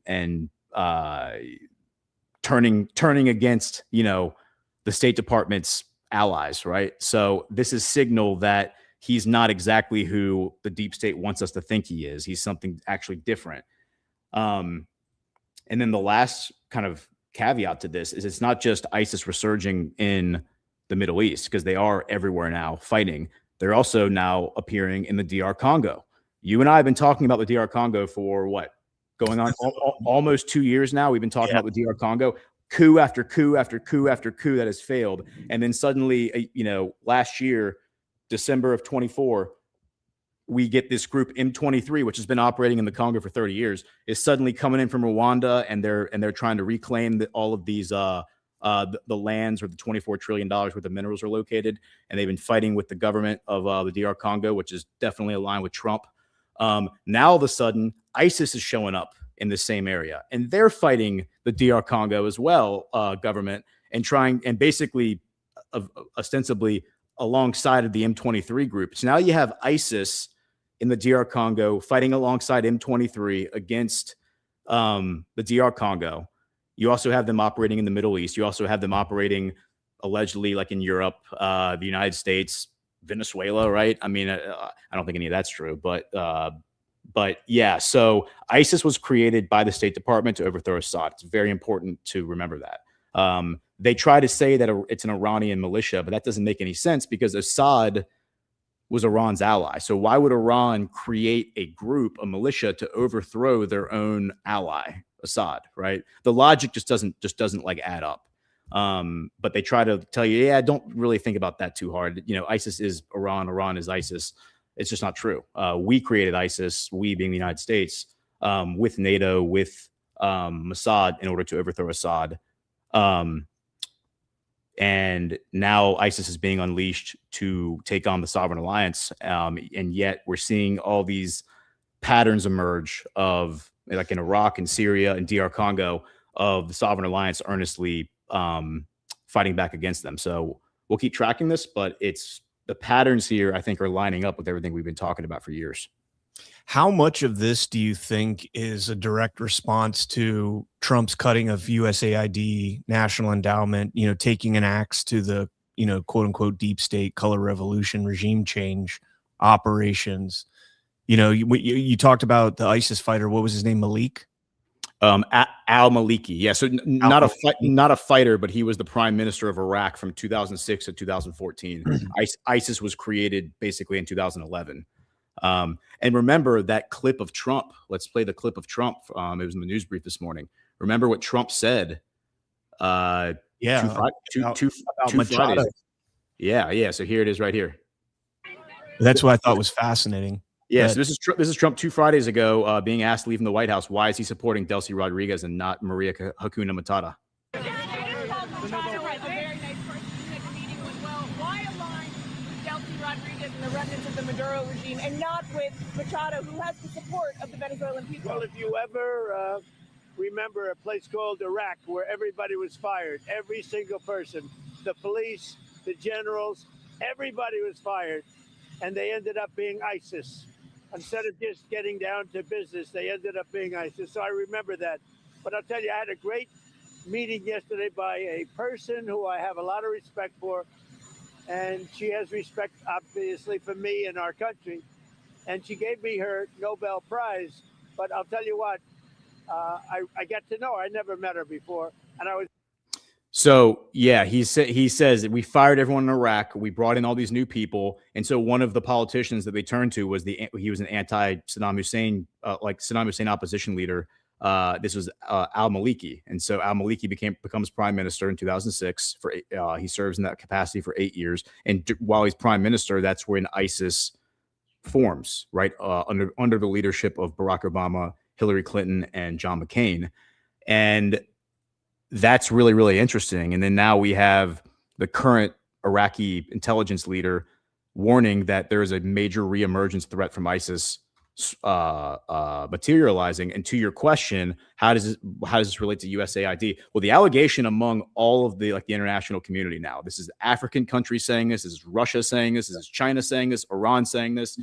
They're all saying that the money that we sent to Ukraine during the Biden administration, half of it has been rerouted to Africa and the Middle East to fund ISIS. So it's actually the money that we sent to, and remember, Zelensky came out months ago and said, half the money y'all sent us never came. It never arrived in Ukraine. And I think it was diverted and basically sent to West Africa, sent to Central Africa, sent to certain parts of the Middle East to fund these regime change operations, because the deep state, the unipolar regime hegemony is desperately trying to reclaim control over resources. Central Africa, that would be $24 trillion of rare earth minerals that were taken from them on December 20th, 2017, when Trump signed Executive Order 13818, which targeted Dan Gertler, the guy who held all of the licenses to mine those minerals, basically a monopoly. And all of this, I think, at least in some form or fashion, ties back to the color revolution going on right now. The acts that President Trump is taking to the globalists, to the deep state, to the Praetorian Guard of the deep state, everything that we're seeing right now, the USAID funding cuts, instead of giving it to NGOs, giving it directly to the countries and having auditability of that, how that funding is actually used. It's a beautiful thing, man. It's a beautiful thing. And I see a lot of people in the chat asking, what is the point of all this? Why is this happening? Why is this being allowed to happen in Minnesota? What is the point? If you consider that Dan Gertler, what I just laid out, Israeli, very good, very family friends with Netanyahu, and part of the Panama Papers that came out and exposed all this stuff years ago, said that he basically was the ATM for the Israeli elite. He would get billions of dollars out of Africa using child slavery and all this stuff, and then he would just hand the cash out to all the Israeli elite, the people that were in his network. Netanyahu was probably one of them. Netanyahu spoke at this guy's grandfather's funeral years ago when he died, the guy who founded the Israeli diamond cartel. So if you consider that Israel is at the heart of all this, that means the Republican Party is at the heart of all this too, because they're in bed with Israel. So they ultimately have a hand to play in all this, which means they need to be exposed. And that exposure, I think, is absolutely critical for the American people to understand. All right, let's jump back into some national stories here. This one's kind of interesting. Take it with a grain of salt, because there is no, nothing. I did not even hear about this story, but this is this tracks. Wait till you see this, man. Wait till you see this.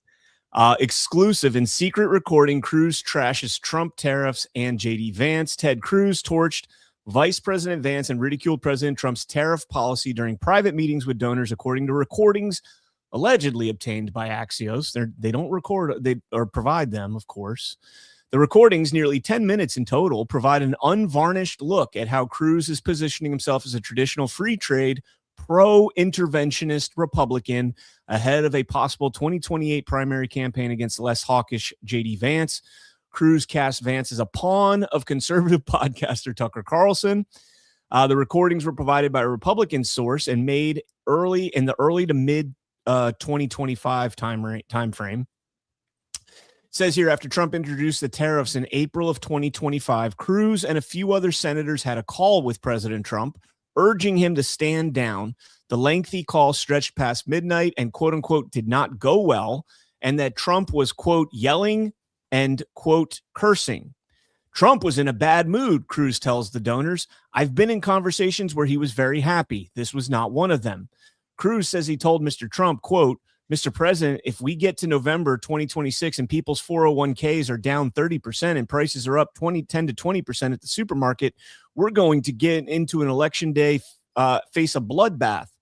You're going to lose the House. You're going to lose the Senate. You're going to spend the next 2 years being impeached every single week.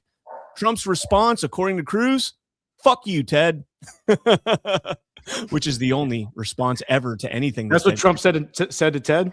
That's what Cruz is claiming to the donors. So this is hearsay. I hope that's true. Holy shit, that's awesome. This is like third-hand hearsay. So Yeah, Cruz I is love it. telling donors that this is what was allegedly said in a tape recording that we have not heard, that we're trusting Axios. This is what was said. So again, take it with a grain of salt, but either way, it's hilarious. At one point in the recordings, Cruz alleges that Vance and Carlson pushed for the ousting of former National Security Advisor Mike Waltz because Waltz supported bombing Iran, a position Trump ultimately embraced. Cruz also says Vance and Carlson were behind the appointment of Army veteran Daniel Davis. I'm pretty sure Daniel Davis was a Marine, not Army. I could be wrong. A sharp critic of you. He was a Marine. He was an 0311. So F you, Axios. You got it wrong. A sharp critic of U.S. support for Israel to a top intelligence official. He called Davis, quote, a guy who viciously hates Israel. Because if you say like even the slightest thing about how maybe we shouldn't be funding Israel, you're in Cruz's book, you're vehemently anti-Israel. A spokesperson for Cruz said the statement that the senator is, quote, the president's greatest ally in the Senate and battles every day in the trenches to advance his agenda. Yeah, that is, God, that's awesome. I love that. I'm gonna have to go find that article. That is amazing. Oh, who reported on that, by the way? Was that Axios? Yeah. Who was the journalist? Was it Ravid? No, Alex Eisenstadt. I'm not familiar with him. Okay, yeah, I actually have a clip that somebody posted of a Ted. I guess Ted Cruz sent this out to his supporters. I think we should watch this. This was probably sent out to like his donors. Voices on both the right and the left. There is a spirit of anger and division in the world today. A decade ago, we saw anti-Semitism begin to rise on the left in America. And now it's consumed the Democrat Party. But what saddens me now is the rise of anti-Semitism on the right. There is a tangible, dangerous anti-Semitic contingent on the right that is gaining traction, gaining popularity, being listened to by young people, and gaining attention. In the last year, I've seen more anti-Semitism rising on the right than I ever have in my entire life. It's dangerous and it's growing. Anti-Semitism is a poison that not only damages Israel, but also damages America. If we're going to stop it, we will stop it by standing up and saying, no, this is not who we are. This is not what we believe. So tonight, I want to say thank you. Thank you all for your conviction. Thank you for your hard work. Thank you for standing with the people of Israel. And thank you for standing up for America. May God bless you. And may God continue to bless the United States of America. And God, Israel. What a cheese dick, man. Yeah, this guy's the worst. Yeah, so the reason I wanted to share that is because if Ted Cruz is opposing tariffs, that means the Zionists are opposing tariffs. That means Netanyahu's opposing tariffs. That means that Israel opposes tariffs. And you have to ask your question. You have to ask the logical question, why? Well, it's because a lot of them are in the Jewish diaspora are also like the CEOs and the executives of all these transnational corporations that are going to be losing lots of money from these tariffs, right? And just to kind of prove that, here is, I think this is from yesterday. It's either yesterday, it's probably 2 days ago. Here is Netanyahu basically saying exactly what Ted Cruz just said. There's a longer version of this, but I'm just playing the 30-second version. It's most prevalent in the social media. This is the new battlefield, and this is where we must counter with our own weapons. We're late in the game, but we will win this battle too, as we won on the battlefield, because we are developing the means to fight this, not with cavalry against F-35s, with F-40s against F-35s. This is the next thing. And of course, yeah. And so basically he's just reiterating what Ted Cruz is saying. And yeah, I think the idea ultimately is to criminalize hate speech, codify that into law, and then just do exactly what the left was kind of threatening to do 5 years ago, but then just do it from the right, do it from the Republican side, and use, you know, the Holocaust story and all of that as the emotional blackmail that gets America to buy into it and say, oh yeah, this is probably for the best. But again, you could see the anti-Semitism, hate speech stuff being applied to Jewish congressmen that you criticize, just Gentile, like Christian congressmen who support Israel that you criticize. Like eventually just criticizing the U.S. government in general could potentially become a problematic hate speech violation, right? I mean, this is how the technocracy of like the Orwellian technocratic dystopia gets ushered in, and it's being ushered in by the Republican Party.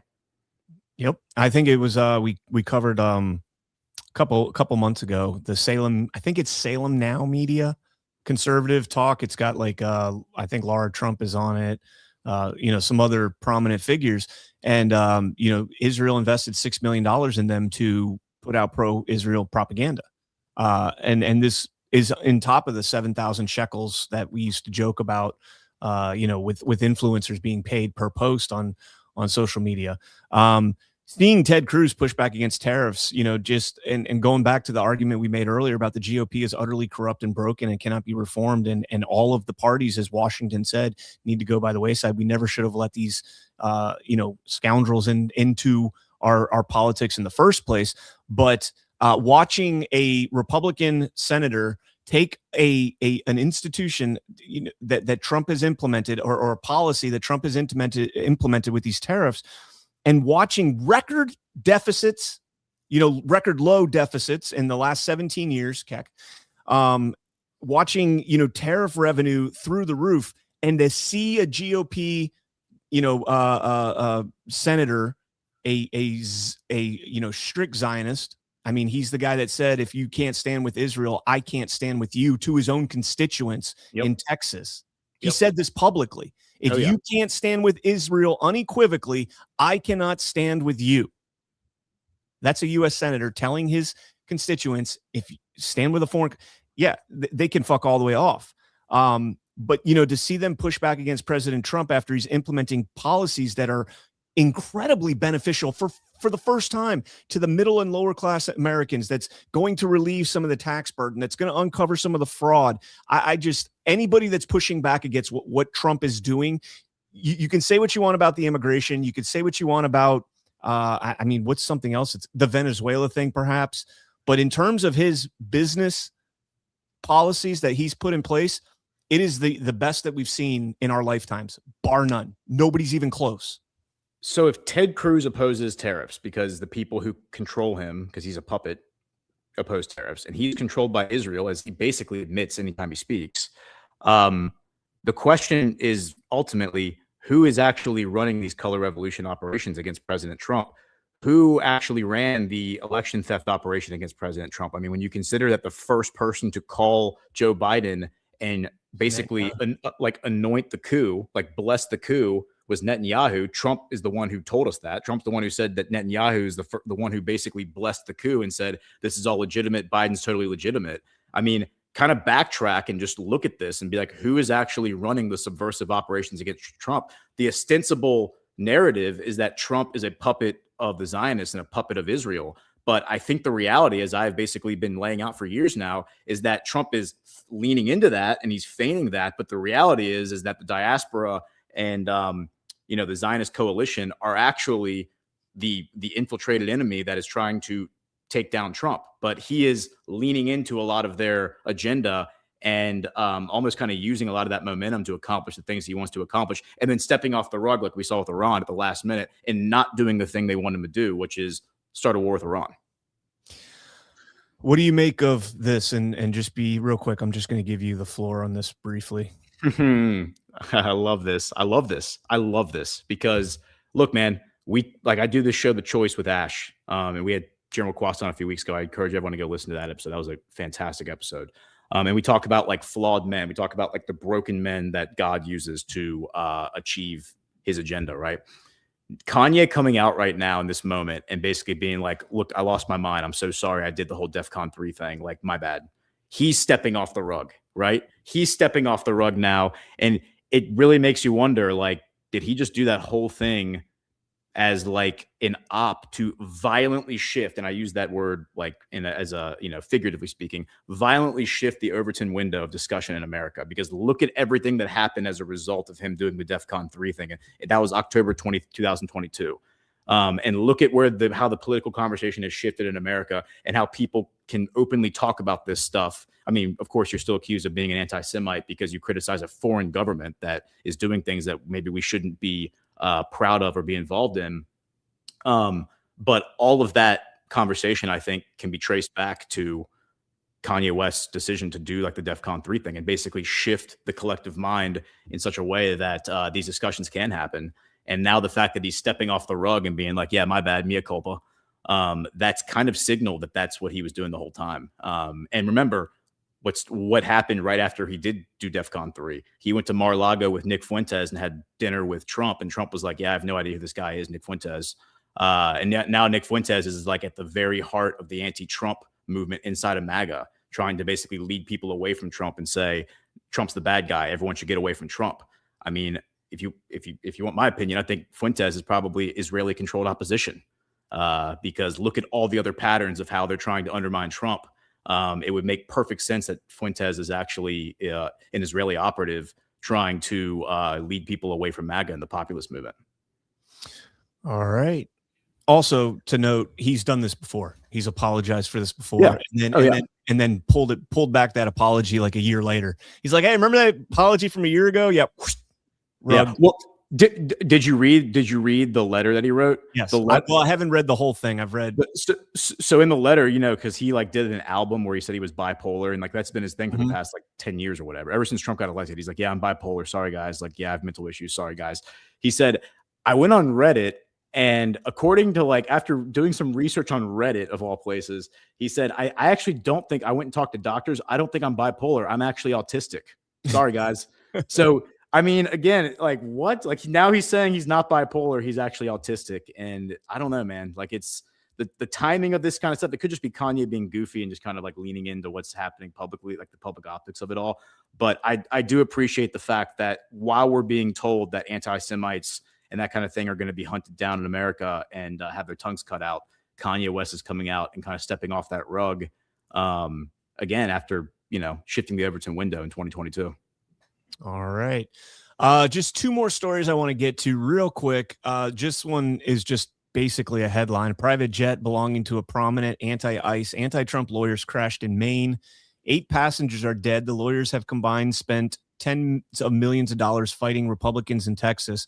It was actually the lawyer's wife. I think she was a lawyer herself as well. She was 46 years old, and she was going on a trip with her girlfriends to Paris.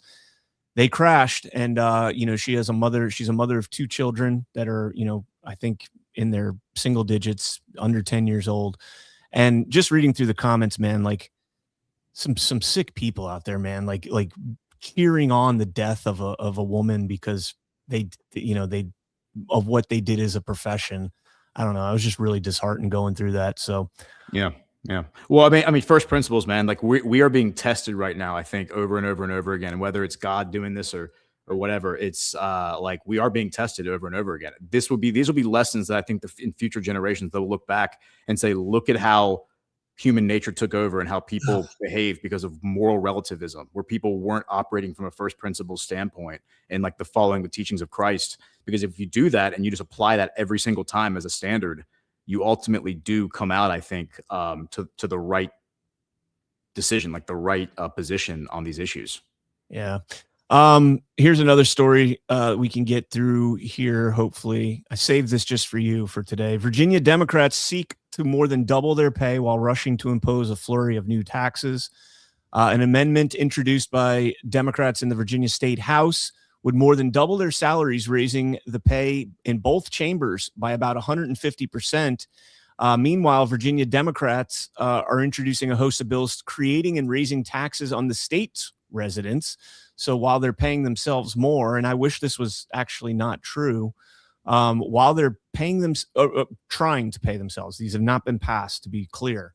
While they're trying to pay themselves more, they're also trying to levy the retail sales and use tax on the following service: recreation, fitness, and sports facilities, things like dry cleaning and laundry services, residential home repairs or maintenance, landscaping or cleaning services when paid if directly by a resident or homeowner, vehicle and engine repair. So they want to pay themselves more while trying to tax the shit out of you guys for services, not tangible goods, things that are made, created, but services. So you have now become the slave of your government, where you and your physical work with no, tangible product, you are now their bitch, and they own whatever percentage this tax is imposed at. Crazy. CIA soccer mom Spamberger, coming in and making us the highest tax state in the country. The first thing she did, by the way, was issued an order saying that state police and state law enforcement should not cooperate with ISIS and should basically protect the illegal invaders. Here's another story. Virginia Democrats frustrate law enforcement with bill axing prison time for violent criminals. They're taking away the mandatory minimum sentences, And again, this is just a proposed bill. Keep in mind, none of this is passed yet, but includes proposals to effectively eliminate minimum sentencing for manslaughter, rape, possession and distribution of child pornography, assaulting a law enforcement officer, and other repeat violent offenses. Now, currently, I believe in Virginia, raping a child under 13, if you're over 18, is life in prison, which is what it should be. Mandatory castration, life in prison. And they're trying to make it so there's no mandatory minimum, and a lot of these crimes would get away with the potential of just probation. Not saying that rape would be probation, but the list of crimes, the judge will have discretion to sentence whatever he wants, except they didn't remove the mandatory maximum. It's funny. You can't get a mandatory minimum, but we need to make sure that ceiling is there so that nobody could go above it. So if you do something so heinous that the judge is like, 5 years isn't enough for you, but that's what the mandatory minimum is, they're not trying to remove that, I should say. Yeah, and the Democrats in Virginia did this back in 2021. They for the first time passed legislation that allowed people with good behavior to serve 66%, which is an interesting number, 666, right? 66% of their prison term if they were on good behavior. That was in response to, what's his name, that senator, the convicted pedophile senator from Northern Virginia, the Clinton bagman. He was caught doing some illegal election stuff. He was going to the polls basically and standing in front of the polls and telling people to vote for him as they were walking in to vote, which is completely illegal. You can't do that. And so he was being investigated. And so he then wrote up this bill to do this as a big middle finger to, among other things, as a big middle finger to all of the law enforcement community in Virginia. And as a result, the guy who killed my brother, who was convicted in January of 2022, given 6 years in prison, he's getting out next week after 4 years because of that piece of legislation. So, this hits home to me personally. These people are absolute subversive communists. The Republicans in Virginia are just as bad. They are totally in bed with these people behind the scenes. They're the ones who basically installed Glenn Youngkin as a false savior, and then allowed Spamberger to come in behind Youngkin. And the whole thing was to thwart the actual earnest MAGA populist movement that was materializing back in 2020 in Virginia, which should have elected Amanda Chase as our governor. She was actually the person who would have won the primary if we had held a real primary, but they changed the rules last minute and said the super delegates, just like we did with Bernie Sanders, are going to select the candidate, not the people of Virginia. And so that's why Glenn Youngkin became the candidate and not Amanda Chase. All right. One last headline before we get out of here. The oldest member of the House, Washington, D.C.'s non-voting delegate, Eleanor Holmes Norton, first elected in 1990, has ended her reelection campaign at the ripe age of 88 years old. Interestingly enough, one of her staffers has power of attorney over her because she has dementia, and she's somehow still a sitting member of Congress. Granted, she's not a voting member. She's a delegate. But yeah, these people. I mean, we just saw Steny Hoyer at 82 stepping aside. I think Pelosi's, has she announced it yet? I don't think she's seeking re-election. I thought that I saw that. I thought that I saw that this would be her last term. But I mean, is she even going to be like cognizant when it's her turn? When it's her term to be reelected again? Didn't she just get reelected like 2 years ago? And she's a 6-year term. I mean, no. She's a representative. They all. Have Yeah. That's right. I'm sorry. You're right. She's representative.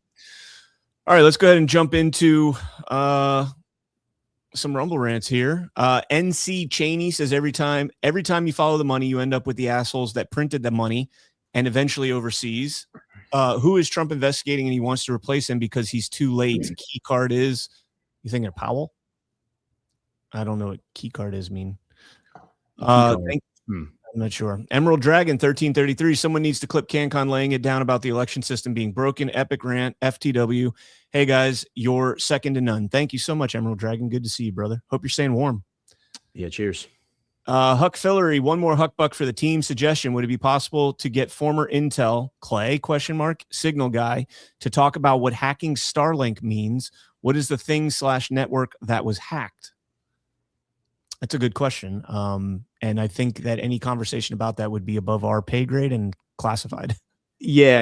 And so basically what Arakchi said, the foreign minister, is he just said that the Russians helped them break the code. That's the way he put it. He said they helped us break the code so that we could basically use a Starlink system to track people and like look at their communications, because everyone started using Starlink to communicate because they cut the internet, right?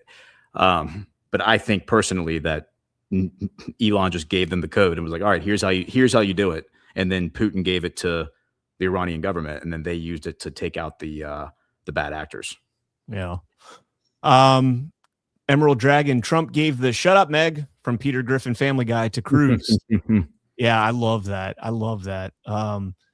Cruz saying we're not going to win the election. Cruz, the elections are fake. You're talking to the man that knows the elections are fake, and you are one of the benefactors of those fake elections. As somebody pointed out in the chat, I can't remember who, but we've had him on the show talking about it. Peter Berniger broke the news on Why We Vote that Ted Cruz is one of the biggest recipients of WinRed funding from smurfing. It is all a fucking facade, people. All of it. Yeah, so I was on the narrative with Burning Bright last week, and we were talking about this stuff at like a macro level.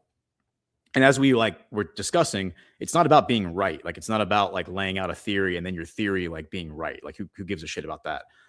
It's about just developing tools and developing techniques and methodologies that allow us to then anticipate what's going to happen next. Because if those patterns fall into place, then it's like, all right, this is the mindset we should be in, and this is the line of thinking that we should be pursuing in order to get the hell out of this labyrinth of lies that we live in. So if things are tracking the way that I think they're tracking, then what we will see happen next is we will see a divide between Trump and the GOP. The GOP will turn on Trump because he has not done the things that they actually think he's doing. They thought he was doing regime change in Venezuela. Didn't happen. Delcy Rodriguez is a Maduro lieutenant. They thought they were getting a war with Iran. They're not getting that now. Like, that's getting rug pulled, right? Yep. They thought they were getting all these things that they're not actually getting. So I think you're going to start seeing the GOP turn on Trump publicly. It's going to be like very subtle, and it's going to be through back channels and proxies and stuff. But that's where I think this is heading. And so when you start to see those patterns emerge, that's when you can say, okay, there is something here. The GOP is actually the enemy of the people, just like the mainstream media. Yep. And Buzzball says, hammer away, boys. Yeah, to your point there, man. I think that, and somebody says, why don't we fire Pam Bondi? I think you guys haven't even seen the action come into effect yet. It is strategic. It is done for the most political capital. It is done for the best narrative deployment. everything I think is strategic. Look, if we don't get something either just before or drastic action immediately following the 2026 midterms, okay, I'm with you guys, fire her. But I'm still giving her time. It takes a lot to put together these cases. You know, the stuff we saw out of Georgia, you know, in terms of the election, I mean, that in and of itself is a massive RICO case. Massive. Think of how much time that's going to take to put that together. You have to have your ducks in a row. These people have some of the best lawyers in the world at their back. You know, we just saw a story I'm going to cover tomorrow with Ash, but Booz Allen Hamilton just got kicked out of the White House, out of the Treasury. Scott Bessent announced that they canceled all their contracts with them because they're the ones that leaked Trump's and Musk's tax records. Everything has to be perfect if you're going to get this. And so, you know, you look at how the magistrate judge in Minnesota was able to keep those Don Lemon and the other, you know, asshats out of prison or out of the arrest warrants over, you know, some stupid shit. Everything has to be perfect. Give them some breathing room, guys. I firmly believe that things are happening and we'll get our justice eventually. Gordon, we gotta run. What you got coming up, brother? Geopolitics with Ghost at 2:00 today. So we'll there's plenty to talk about, obviously. All right, and we've got Badlands Book Club coming out at 6 p.m. today. So stay tuned for that with Colonel Towner joining us. We're going to be unpacking all the CIA psyops and the we didn't get the Hakuna Matata earlier, so Hakuna Matata. There we go. We didn't get that earlier, so throw that in there. And God bless, guys. We'll see you tonight. See you. Thank you so much for joining us, and don't forget to hit the thumbs up on this video. And a special thank you to all of our advertising partners. Please remember to shift your dollars to support those businesses that support Badlands Media.